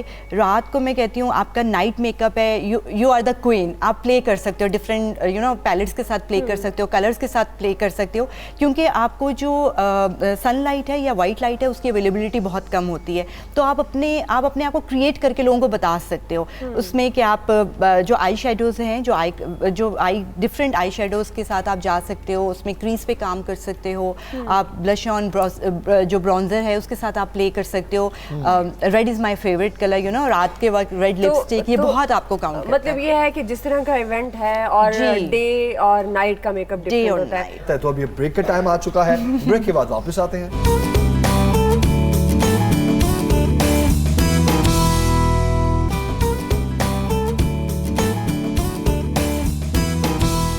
तो चूंकि हम बात कर रहे हैं मेकअप की, और मैं चाहूंगी माहिन आप यहाँ आ जाएं ताकि हमारे देखने वालों को बता सकें कि ये जो मेकअप अभी हमारी मॉडल पे हो रहा है, इस मेकअप की टाइप को क्या कहते हैं। और मतलब ये जैसे अभी शिबा भी हमें बता रही थी, आप भी आ सकती हैं अगर आप कंफर्टेबल हैं, तो जिस तरह शिबा हमें बता रही थी कि नाइट का या इवेंट ओकेजन्स के लिहाज से मेकअप होता है, तो ये जो अभी आपने मेकअप किया इसको क्या कहेंगे और ये कौन सा मेकअप आपने इस्तेमाल किया? पार्टी लुक है और उसमें ये है कि लाइट से क्योंकि इनका बिल्कुल प्लेन ड्रेस है और इन्होंने अच्छी ज्वेलरी वेयर की हुई है और बड़ा सॉफ्ट सा मेकअप है पिंक टोन में, अच्छे से पिंक ब्लश ऑन के साथ इनकी अच्छी कंटोरिंग भी की है, लेकिन ज़्यादा कंटोरिंग की भी ज़रूरत नहीं है। मतलब ये बहुत ज़रूरी है कि हाँ जी बहुत ज़रूरी है। कई दफ़ा हम लोग ये सोचते हैं कि जी कंटोरिंग भी करनी है, कंटोरिंग का भी ये है कि आपको अगर ज़रूरत है तो आप करें, अदरवाइज़ इनका क्योंकि ये वाला एरिया देखे ना काफी स्मार्ट सा फेस है, पतला सा फेस है, तो यहाँ से हाँ ये यहाँ पर इनकी इतनी ज्यादा जरूरत नहीं है कंटोरिंग की, लेकिन बड़ा अच्छा पिंक शेड है और ब्राउन लाइट ब्राउन सी आईज है, सॉकेट लाइन उन्होंने थोड़ी सी ब्लेंड की है पिंक से पीच से कलर से, तो बड़ा सॉफ्ट सा लुक आ रहा है और अच्छा पार्टी स्टाइल मेकअप है ये। अच्छा ये मेकअप घर में तो नहीं हो सकता, इसके लिए जाना तो आपको सैलून से अच्छा पड़ेगा। हो भी सकता है क्योंकि आजकल हर चीज तो मार्केट से मिल रही है, ठीक है ना, बस आपको थोड़ा सा टेक्निक सीखनी है, अदरवाइज कोई इतना मुश्किल मेकअप नहीं है। ब्लश ऑन की कोई टेक्निक होती है जिससे आपका फेस स्लिम होता है या फेस की शेप को देखते हुए? बिल्कुल, आपने हमेशा ब्लश ऑन, मैं हमेशा ये कहती हूँ ब्लश ऑन लगाने का सबसे इजी तरीका यही है कि आपने इस तरह से अपने ब्रश को रखना है और ये देखें ना ये स्ट्रोक, ये बहुत इजी है। हम लोग बहुत ज़्यादा टेंशन फील करते हैं कि हाय हमारी जॉ लाइन नहीं प्रोमिनेंट हो रही, ये बहुत इजी है कि हम इस तरह से ब्रश लगाएं और इसको हम ब्रश करें, ये देखें बहुत इजी है ये। अच्छा बहुत से फेसेस पे मैंने देखा राउंड में ब्लश ऑन लगा होता है, उसकी क्या? वो इसलिए कि आपको अगर अपना फेस थोड़ा सा गोल दिखाना है, मतलब बहुत लंबा है तो आप एप्पल चीक्स कर सकते हैं, अदरवाइज ज़्यादा लंबी लाइन खींचने की ज़रूरत नहीं है। अगर आपका ऑलरेडी इतना लंबा फेस है तो आपको ज़्यादा कंटोरिंग की ज़रूरत नहीं है। एप्पल चीक्स बहुत अच्छे लगते हैं, वैसे रूटीन में मैं भी बहुत ज़्यादा कंटोरिंग नहीं करती, अभी मेरा फेस थोड़ा गोल मटोल है, लेकिन बहुत ज़्यादा ब्राउन और डार्क टोन भी नहीं अच्छी लगती क्योंकि मॉडल्स और ब्राइड्स में ज़रूरत होती है, आम रूटीन में आपको बहुत ज़्यादा हैवी कंटोरिंग की ज़रूरत नहीं है। अच्छा बेस बड़ी इंपॉर्टेंट होती है क्योंकि बेस लगी हुई पता चले तो वो बहुत ही ऑड सा मेकअप लगता है, तो अगर आप सिर्फ जस्ट कंसील करते हैं या फिर आपको पूरे फेस पर बेस का अप्लाई करना ज़रूरी होता है? आप देखिए इनकी बड़ा नेचुरल सा बेस किया, आप थोड़ा सा ऊपर हो जाओ, आप देखें इनका बड़ा नेचुरल सा बेस है और बेस अगर आप चाहते हैं आपका फाउंडेशन कम से कम यूज़ हो, उसको अच्छा सा प्राइमर से आप पहले उसको कर लें ब्लेंड और उसके बाद थोड़ी आंखें ऊपर करें, आंखों के नीचे देखें कि अगर आपके डार्क सर्कल्स हैं तो उसको कवर कर लें आप, ठीक है ना, अपने कंसीलर से उसको कवर कर लें और लाइट सी बेस ब्लेंड करें। जितनी बेस आप कम लगाएंगी उतना फ्रेश लुक आएगा। हम लोग ये सोचते हैं कि आज मेकअप बस कर लेना है, आज बहुत मेकअप जितना यूज कर लेना लगा लेना। आज फंक्शन है तो हमने बड़ा बस बहुत ज़्यादा मेकअप करना है, ये अपने माइंड से निकाल लें। सबसे ज़्यादा ज़रूरी चीज़ है कि आप खूबसूरत लगें और फ्रेश लगें। मेकअप का मतलब है कि आप अच्छे लगें, ये नहीं कि आज हमने ये भी करना है, हमने कंटोरिंग भी करनी है, हमने आई शेड्स भी लगाने हैं, हमने टू आई शेड्स लगाने हैं।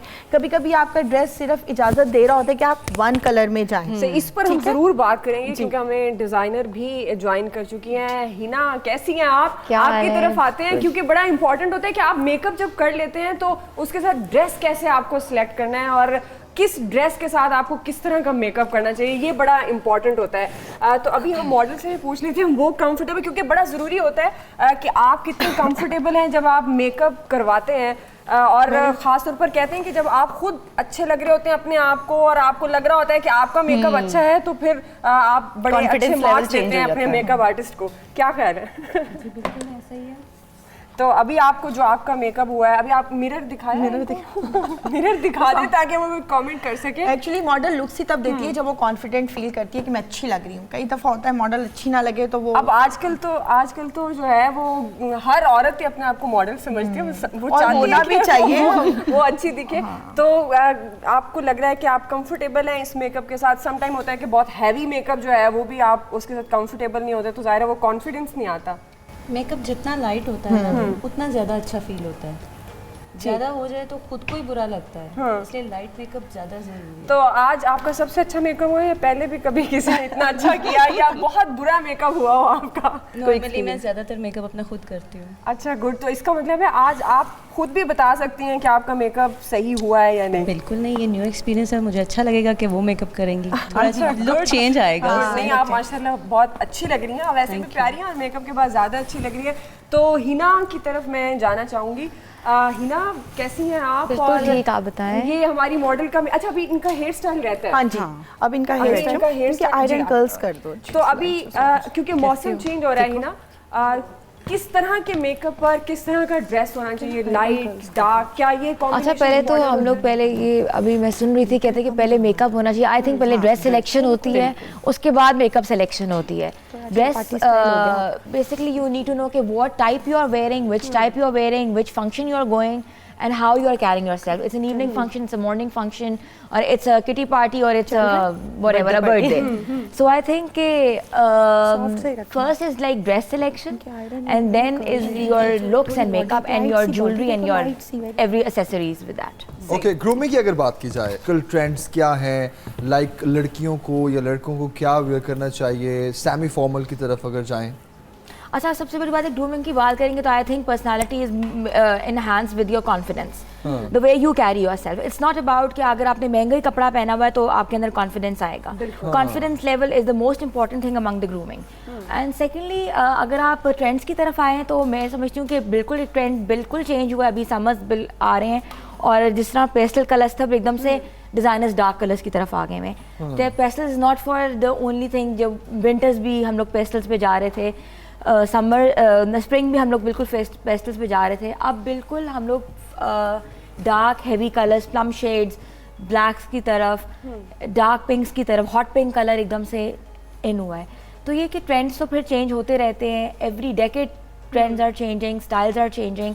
It's it's something like movable, it's not static. तो डिपेंड सिर्फ कॉन्फिडेंस पे ही करता है कि आपने क्या पहना है, उसको कैसे कैरी करना। आई थिंक सबसे इम्पोर्टेंट है कैरी करना। मुझे ये लगता है कि इट्स नॉट अबाउट कि यू आर वेयरिंग बहुत बड़ा कोई बहुत मेकअप के बारे में भी माहिन यही कहेंगे आप उसको? जी हाँ, बिल्कुल। मैं अब मेरे पास अक्सर जो क्लाइंट्स आते हैं वो कहते हैं जी ये हमारा जोड़ा है और बड़ा कलरफुल जोड़ा है और हमें ये तस्वीर है, ऐसा मेकअप चाहिए। तो मैं फिर फ़ौरन कहती हूँ यार ये पिक्चर देखो और अपने आप को देखो। हमेशा ये सोचें कि आप अच्छी कैसे लगेंगी, ठीक है ना। और वही बात है कि ड्रेसेस भी आप वो लें जो आपकी बॉडी पे, आपकी फिजिक पे अच्छे लगें। ये नहीं कि आप थोड़ी हेल्दी हैं और आप शरारे और गरारे और इस तरह के सिगरेट ट्राउजर्स पहन लें। तो आप अच्छा डिसेंट ड्रेस लें तो और जिसमें आप अच्छी लगे और कंफर्टेबल लगें और कैरी अच्छा कर सकें। साड़ियाँ भी बड़ा मुझे खुद बहुत शौक है, मैं बहुत पहनती हूँ साड़ियाँ। वो साड़ी भी पहनने का तरीका ये है कि आप कैरी कर सकें। अच्छा, I think I with you apology but I think it's about just about figure. बेशक बिल्कुल काउंट करता है, लेकिन आई थिंक आप कैरी किस तरह करते हो। काफ़ी टेपर्ड फिगर कभी कभार कैरी नहीं कर पाते और काफ़ी हेल्दी फिगर कभी कभार वो चीज़ कैरी कर जाते हैं, अच्छे कर जाते हैं। तो I think it's all about the way you just how you carry. इसका ओपिनियन किससे लिया जाए? किस पे खवातीन जो होती है ना वो बहुत डबल ट्रिपल माइंडेड होती है, किसकी बात मानी जाए किसकी नहीं? तो सबसे बेस्ट क्या है कि मिरर देखा जाए, अपनी मानी जाए? I think it's all about your mind. Mind और it's all about your mind. बस ये सोचिए आप अच्छे लगने चाहिए, आपको अच्छा लगना चाहिए। लेकिन कभी मेरा ख्याल है हमें उस फैंटेसी लाइफ से भी निकलना चाहिए। हमें लग रहा होता है कि अभी हमने साड़ी बांध दी और हम किसी एक्ट्रेस से मिलना शुरू हो गए। तमाम चीज़ें इंसान को कंसिडर करनी चाहिए। जैसा मेकअप भी है वही, अगर आप कह रहे हैं, अक्सर मेरे पास भी लेकर आते हैं क्लाइंट्स और कभी किसी एक्टर की जो है पिक्चर, मुझे आप ऐसा कर दें, या ये स्पेशली क्योंकि मैं हेयर ट्रीटमेंट्स भी मैं कर रही हूँ और हेयर स्टाइलिंग और हेयर, क्योंकि मैं सर्टिफाइड हेयर टेक्नीशियन भी हूँ, तो अक्सर जब वो मेरे पास आते हैं कलर्स लेके डिफरेंट किस्म के कि जी यही वाला कलर मेरे बालों में कर दे, तो मैं इनसे कहती हूँ एक तो ये जो पिक्चर है ये जो भी एक्टर है उसने अपने बालों को मेंटेन करने के लिए बहुत एफर्ट करती है, बहुत ज़्यादा टाइम स्पेंड करती है। सेकेंडली ये एडिटेड और फिल्टर्ड लगा हुआ पिक्चर है, तो एग्जैक्टली आप वैसा टोन लाने के लिए आपको बहुत ज़्यादा एफर्ट करनी पड़ेगी। और ड्रेस में भी यही है, जैसा अगर हिना ने जैसा मेंशन किया कि इट्स ऑल अबाउट कि आप कैरी किस तरह कर रहे हो तो आपका ड्रेस को, कॉन्फिडेंस लेवल, और कॉन्फिडेंस लेवल आपका अच्छा ड्रेस है, आपका अच्छा मेकअप हुआ तो ऑटोमेटिकली एक हम औरतों में कॉन्फिडेंस डेवलप हो जाता है। कई दफा ऐसा होता है कि मेकअप का भी ये बात है कि कोई फीचर्स ऐसे होते हैं कि आप अच्छा सा मेकअप उनको करते हैं ना तो खुद ही मेकअप बल्कि हो जाता है। लेकिन समटाइम हिना ये भी होता है कि आपने बड़ा अच्छा कोई ड्रेस पहना हुआ है, आपको वो ड्रेस वैसे बहुत अच्छा लग रहा है, जब आपने मेकअप किया है पूरी लुक में आए हैं और आपका हेयर स्टाइल हुआ है और उसके बाद वो बिल्कुल ही ड्रेस भी बैठ गया, आप भी बैठ गए, तो वो कैरी का तो इशू नहीं होता उसमें। Age is just a number for me, I think age is just a For every woman, you know, it's not about even men are also very conscious.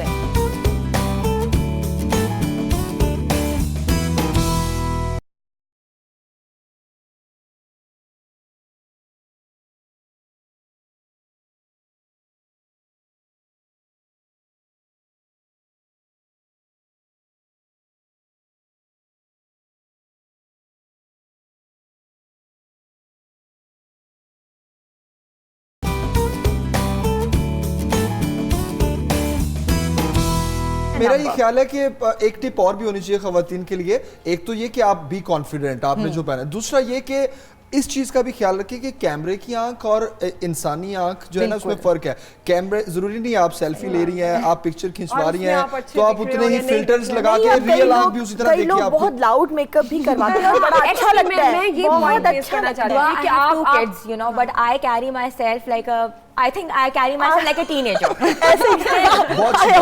But whenever I go to like schools and like in a socializing, अच्छा तो वाकई मैंने कहा हाँ तो क्या ये दिल की बात है, ये नहीं है कि आप कोई आप शादी हो गई है, बच्चे हो गए हैं, यू विल फॉरगेट योरसेल्फ। माशाल्लाह 4 बेटे हैं और एक बेटी है और मैं खुद जब अपने छोटे बच्चों के स्कूल जाती हूँ तो मैं बहुत कंफर्टेबल, बड़ी इंस्पायरिंग वुमेन आज हमारे साथ हैं देखने वालों के लिए। और जो बड़े बच्चे हैं यूनिवर्सिटी में अभी, तो मैं कहती हूँ भाई तुम तो मुझे सिस कहा करो प्लीज, क्योंकि मुझे अच्छा लग रहा है।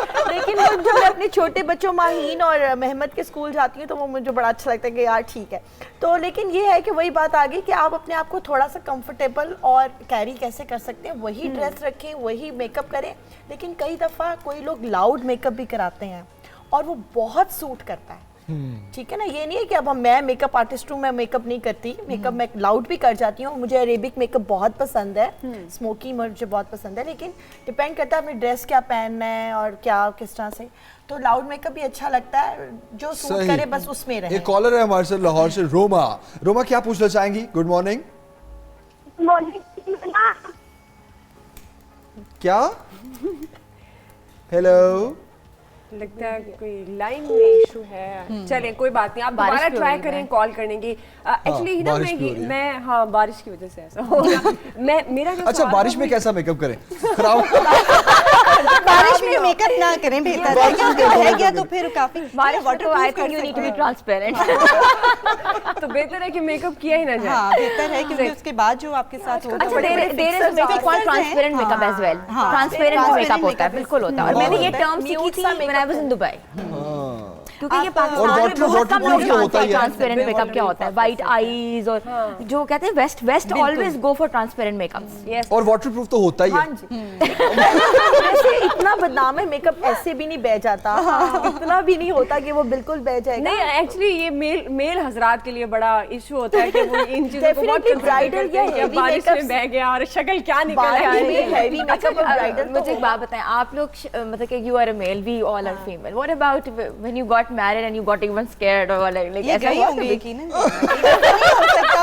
ये वर्ड स्कैर्ड सुन के मुझे अब स्कैरी फील हो रहा है कि बहुत मेकअप था, या आपने कभी कहा हो या कपड़े बहुत हैवी थे, जोड़ा बहुत अच्छा हैवी देखिए था, वो तो कि तुमने क्या पहना। अब हमारे माशरे में है ये एक ऐसी चीज कि दुल्हन को दुल्हन लगना चाहिए, उसको बहुत ज्यादा दुल्हन लगना चाहिए, लेकिन मेरा ये ख्याल है बहुत उसको ज्यादा दुल्हन लगना चाहिए, बहुत ज्यादा दुल्हन लगना चाहिए, लेकिन बहुत ज्यादा फेक नहीं लगना चाहिए। मेरा ये जो है वो लगना मेरा जो शादी का मेकअप था, अगर ऐसा पॉसिबल हुआ मैं आपको पिक्चर्स दिखाऊंगी, मैंने बहुत लाइट मेकअप कराया था क्योंकि मुझे डार्क मेकअप सूट ही नहीं करता। ये तो टीवी की वजह से सम टाइम ऐसा लाउड हो जाए।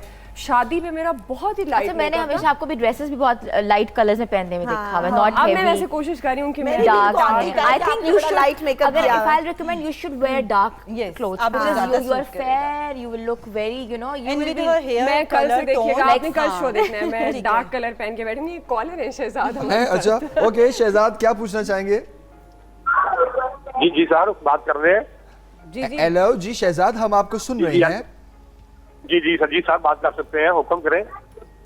अच्छा क्या? आपने बात करनी है या हमने बात करनी है? अस्सलाम वालेकुम सर। क्या शहजाद क्या पूछना चाह रहे हैं? सर मैं ये पूछना चाह रहा हूँ कि मेरे वाइफ के गर्दन पे ना वो काले तिल निकले हुए हैं। ब्लैक हेड्स हैं? जी मोल्स ओके। चाह रहा हूँ कि मेरी गर्दन की वाइफ पे ना तिल निकले हुए हैं ब्लैक कलर के। अच्छा, तो उसके मतलब पूछना है फेस पे उसका क्या इलाज? ठीक है। कब से निकले हुए हैं? अभी निकले हैं। ओके शहजाद ठीक है। नहीं ठीक है, वो ना एक्चुअली वो बहुत इज सो कंसर्न ना। No, he says के his wife is like have a mole and what is the what देखो अगर मोल्स हैं तो अगेन वही बात आ जाती है कि हम सिर्फ एक सेंटेंस पे हम उनको कोई रेमेडी सजेस्ट नहीं कर सकते हैं। कोई भी स्किन है, इवन स्किन ट्रीटमेंट्स भी जो फेशियल भी जो हैं, मैं जब भी मेरे पास कोई क्लाइंट आता है वो कहते हैं अच्छा मुझे बताइए मेरा वाइटनिंग कर दे, मैं कहती हूँ मैं आपको सजेस्ट नहीं कर सकती हूँ। फर्स्ट आपकी स्किन कंसल्ट होगी, उसके बाद हम आपको बताएंगे कि आपके स्किन पे फेशियल जिस तरह के मोल्स हैं। अब मोल्स हैं बाय बर्थ भी मोल्स हो सकते हैं, कुछ स्किन ऐसी हैं फिर आपके पास 18 ईयर्स के बाद भी आपकी बाज़ दफ़ा स्किन जो है, क्योंकि आपकी बॉडी में इस कदर हार्मोनल चेंजेस पैदा हो रहे होते हैं, उस वक्त क्या ये अगर जनरेट हुए हैं या अब कहीं जाके कोई क्रीम एप्लीकेशन के बाद उनका हुआ है, तो ये सारी हिस्ट्री के साथ हम इसको बैठ के ही डिस्कस कर सकते हैं। क्योंकि मोल्स, पिंपल्स हो गए, एक्नी हो गया, वो तो एक डिफरेंट सब्जेक्ट है, लेकिन जो मोल्स हैं ये बेसिकली आपकी स्किन की थर्ड लेयर को से कनेक्टेड होते हैं, इंटरनल आपके लिंक्ड होते हैं। तो इसके एक डिटेल बैठ के सेशन या डर्माटोलॉजिस्ट, अगेन हमारी डॉक्टर डर्माटोलॉजिस्ट हैं। मोल्स को खत्म करना क्यों इंपॉर्टेंट है? मोल तो अच्छे लगते हैं, मतलब इसमें डिपेंड करता है। अगर बहुत ज्यादा है स्किन से ऊपर होते हैं, कुछ स्किन के साथ होते हैं, स्किन में भी होते हैं। मतलब मैंने अक्सर लोग खवातीन ऐसे देखे जिनके नहीं भी मोल होते, मेकअप करने के बाद इधर बना दें, वो तो नजर ना लगे ना, वो तो एक कॉन्सेप्ट है, नजर ना लगे या कोई कॉन्सेप्ट है कि नजर ना लगे। चले हिना, मैं चाहूंगी क्योंकि आपने कैरी करने की बात की, एक सेंस भी होती है, ड्रेस सेंस कि अगर आप थोड़े हेल्दी हैं तो आपको क्या पहनना चाहिए, लंबे हैं तो किस तरह का ड्रेस पहनना चाहिए। बल्कि मैं एक क्वेश्चन आपसे करूंगी, बल्कि मैं ये समझती हूँ कि हमारे डिजाइनर्स को भी हर एज के लिए डिफरेंट डिजाइनिंग मतलब रखनी चाहिए। अगर एक यंग मतलब बच्चियां हैं जो पहन रही हैं और मतलब जो 30 से 40 एज की हैं वो मतलब क्या पहने, मतलब ये तो नहीं ना कि अगर हम एक 20-25 साल की लड़की ने एक ड्रेस पहना है वो हम उनको पहना तो उसके लिए क्या आप रिकमेंड करेंगे? क्योंकि कैरी करना तो सेकंड थिंग है मेरे ख्याल से। स्पेशली सेज के लिए लोगों ने अपने आप को टारगेट, लेकिन हर बंदे की अपनी टारगेट ऑडियंस होती है। जैसे I mostly deal in bridals, there are lot of people who does with the clothing for the working women. There is a brand मतलब कि था क्या working women should go there and the women who you know who are teenagers, teens का तो problem ही नहीं है, they can wear anything any time, they don't have any issue, any colour. So ये हमारी थोड़ी सी चॉइसेस आ जाती हैं, being married, being you know going out with husbands, you know you should look like थोड़ा सा मेच्योरिटी लुक आनी चाहिए तुम्हें, थोड़ा सा तुम अब बच्ची नहीं रही, अब तुम क्योंकि ये इश्यूज अब आते हैं आफ्टर यू गॉट मैरिड। आपकी ये बात सुनने के बाद मुझे वो बात याद आ रही है, age is just a number, just a number, seriously just a number. खवातीन तो वैसे भी मतलब लाइक कहते हैं ना, हम 40s में भी हैं, 50s में भी हैं, तो देखिए ना 40 I was dating this you know I went to Paris and I saw women in scooties, they were like age 90 उनकी होगी। हमारी औरत बेड से भी नहीं उठ सकती 90 में, उनको सहारे चाहिए, मेंटली तौर पे होना चाहिए। It's not दिल, it's just lifestyle. नहीं वैसे कभी-कभी It's about lifestyle, the way you carry, the way you have a lifestyle, exercise, calm, working. Again, those women are working. Our majority women are not working. हमारे यहाँ अब ladies चलाना शुरू हो गई हैं स्कूटीज, वैसे मैंने देखी है। अच्छी बात है। I always talk about women empowerment. It's very important. Freedom of No women doubt. is very important. No Yeah, doubt, ठीक no है? doubt, It's for no doubt. every individual. I think now time is changing और हर औरत को बिल्कुल आगे आना चाहिए किसी भी प्रोफेशन में हो, चाहे वो टेलीविजन में हो, चाहे वो मेकअप में हो, चाहे वो स्किन में हो, चाहे वो डिजाइनिंग में हो, चाहे वो एजुकेशन में हो. I think women should empower themselves. तो शीबा हेयर स्टाइल कितना इम्पोर्टेंट होता है, क्योंकि हमारा टाइम जरा खत्म होने वाला है. हेयर स्टाइल बहुत इंपॉर्टेंट, जितना आपका मेकअप इंपॉर्टेंट होता है उतना ही आपका हेयर स्टाइल. बल्कि मैं हमेशा बल्कि ज़्यादा मैं यही कह रही थी कि अगर आपका एक्सक्यूज़ मी, अगर आपका मेकअप बहुत अच्छा हो लेकिन हेयर स्टाइल आपका अच्छा नहीं तो वो आपके मेकअप को भी लेके बैठ जाएगा. लेकिन अगर आपका हेयर स्टाइल अच्छा बना हुआ है, आपके हेयर अच्छे से ग्रूम्ड हुए हैं, तो आपका लाइट मेकअप भी आपको एक बहुत अच्छी पर्सनैलिटी देता है. Being a hair stylist and hair technician मैं हमेशा ये कहती हूँ कि हमारे जो बाल अगर इतने हेल्दी होने चाहिए, हमें उनके इतना केयर करना चाहिए कि अगर आपके फिक्स फ्री बाल हैं, हेल्दी बाल हैं और सिर्फ आप एक लिप ग्लॉस या लिपस्टिक लगा के भी बाहर चले जाते हैं तो ट्रस्ट मी आपकी पर्सनैलिटी बहुत अच्छी लगती है. यहाँ के बहुत बालों का कलर, बालों का टेक्सचर बहुत मैटर करता है, क्योंकि जो हमारे बालों के, क्योंकि लोगों को थोड़ा मैं बता भी अक्सर देती हूँ, हमारे बालों की एक्चुअली 3 लेयर्स होती हैं. ठीक है, कॉर्टेक्स है वो हमारे ओवरऑल शाइन का रिस्पॉन्सिबल होता है. हमारे जो अक्सर फिजी बाल हैं या पोरस बाल होते हैं वो हमारा कॉर्टेक्स डैमेज हो जाता है आयरन करके, डिफरेंट किस्म के प्रोडक्ट्स सर पे इस्तेमाल करके. इस वजह से जो है आपको प्रोटीन ट्रीटमेंट्स लेने चाहिए. बार बार मैं ये बोलती हूँ कि फर्स्ट जो आपको अपना ख्याल रखना चाहिए, आपको अच्छे सर्टिफाइड सैलून्स पे जाना चाहिए और लोगों को पता होता है. अगर ये कहें कि जी लोगों हमें कैसे पता चलेगा, ट्रस्ट मी क्लाइंट हमसे ज़्यादा अवेयर है इन चीज़ों पे. हम तो अपने सैलून बना के वहाँ बैठे पूरा दिन वहाँ पे बिजी होते हैं, टाइम नहीं होता. जो एक क्लाइंट मेरे पास आता है, इट्स नॉट पॉसिबल कि वो कोई 10-15 जो मुख्तलिफ सैलून से एक्सपीरियंस ना करके आए. और जब भी देखिए इट्स अ नेचुरल, आप जब भी कहीं स्टेप इन करते हैं आपको वहाँ का एम्बियंस, आपके स्टाफ से, सेकेंडली वो किस तरह प्रोडक्ट अप्लाई कर रहे हैं, प्रोडक्ट्स के बारे में पता होता है. इवन कुछ क्लाइंट्स तो यानी अब जिस तरह के मैं स्किन ट्रीटमेंट्स चेक कर रही होती हूँ तो 1-2 मेरी क्लाइंट्स हैं तो उनको स्टेप पता भी होते हैं और साथ ही कहते हैं हाँ ये वाली फ्रेगनेंस है, अब हम इस स्टेप पे पहुंच गए, they know it very well. और लेकिन बालों में जैसे आप कह रही हैं कि जाहिर है अगर आपका हेयर स्टाइल या बाल अच्छे हैं, हेल्दी लग रहे हैं तो फिर आपको मेकअप की भी इतनी आजकल कैरेटिन और स्ट्रेटनर बहुत ज़्यादा यूज़ होता है. तो आपके ख्याल में जैसे अभी हिना ने बड़ा अच्छा हेयर स्टाइल दिया हुआ है, इसको तो कर्ल्स हम कहते हैं, तो क्या ज़्यादा ट्रेंडी क्या होता है, क्या आप स्ट्रेट रखते हैं या ये भी अकॉर्डिंग टू योर फेस या according to your face, according to your dress? Wig ज़्यादा आते हैं. ये कहने लगा था एक्सटेंशंस हैं. You have a hair, you can पूरी विग होती है. मैं समझती हूँ wigs आ गई हैं. I think buy a wig and wear it. और वो बहुत easy है. उसमें देखिए आपके बाल भी डैमेज नहीं होते और आप एक्सटेंशंस लगा सकते हैं. Be yourself in your room और जब भी आप बाहर निकले विग और सबसे मजे की बात है आजकल बालियाज बहुत इन है. अगर आप लाइटर टोन की एक्सटेंशन ले लें और ऊपर से आपके बाल प्लेन भी, आप ज्यादा ना कलर करें, आप वो बालियाज लुक में उसको सेटिंग ले लें. वो आपने देखा नहीं मार्केट्स में हर बंदे के लंबे बाल हैं. हर बंदे के लंबे बाल हैं, लेकिन हर बंदे के हेल्दी बाल हैं. मैंने तो बल्कि कुछ ऐसी वीडियोस भी देखी, खवातीन लाइक उनकी थोड़ी यहाँ पे डबल चिन है कुछ, तो आजकल तो कुछ टेप्स मिलती हैं बिल्कुल मिलती हैं. वो थोड़ा स्किन लेफ्ट है, आप नोज ब्रश को ठीक कर सकते हैं, यानी काफ़ी ज़्यादा आप चेंज ला सकते हैं. लेकिन बात वही है कि आप सिर्फ एक कुछ ओकेजन के लिए अपने आप को खूबसूरत बनाना चाह रहे हैं या आप एक लॉन्गर टर्म के साथ. ये एक ऐसा टॉपिक है जिस पर आज हम बात करें बहुत ज़्यादा, 3, 4, 5, 10, 12 घंटे में कम है. बात करते रहे कॉन्टिन्यूअसली तो कम नहीं होगी, आपके सब्र को भी दाद है. तो आपके सब्र का पैमाना सबसे बड़ी बात ये होती है कि हमारे यहाँ जो बच्चियां हैं ना सब अपने बाल बहुत खराब कर रही हैं. वो कम से कम घर में अगर आयरन करती ना तो सीरम जरूर लगा लें. ये तो मैं जरूर मैसेज दूंगी, जरूर लगाएं, सीरम जरूर लगा लें, क्योंकि सुबह यूनिवर्सिटी जाना है या कॉलेज जाना है, जल्दी जल्दी में आयरन करना है और वो बाल से आपको अपना ख्याल रखना पड़ता है. वो बहुत सी फिर आप कोई भी कलर ले लें, कोई भी कलर ना. आपने हमें ज्वाइन किया, आपका बहुत शुक्रिया. माहिंज आपका बहुत शुक्रिया. शीबा आपका बहुत शुक्रिया. चूंकि हमारी मॉडल अभी तैयार हो रही हैं, अभी उन्हें थोड़ा वक्त लगेगा. अभी तो हम हिना का और टाइम लेंगे कि उनको क्या ड्रेस पहनाना है और किस तरह का. और कल आपको दिखाएंगे कि हमारी जो मॉडल हैं ग्रूमिंग के बाद, मेकओवर के बाद कैसी लग रही हैं. तो अभी हम फौरन से इजाजत लेंगे, कल इंशाल्लाह आपसे मुलाकात करेंगे. अल्लाह हाफिज.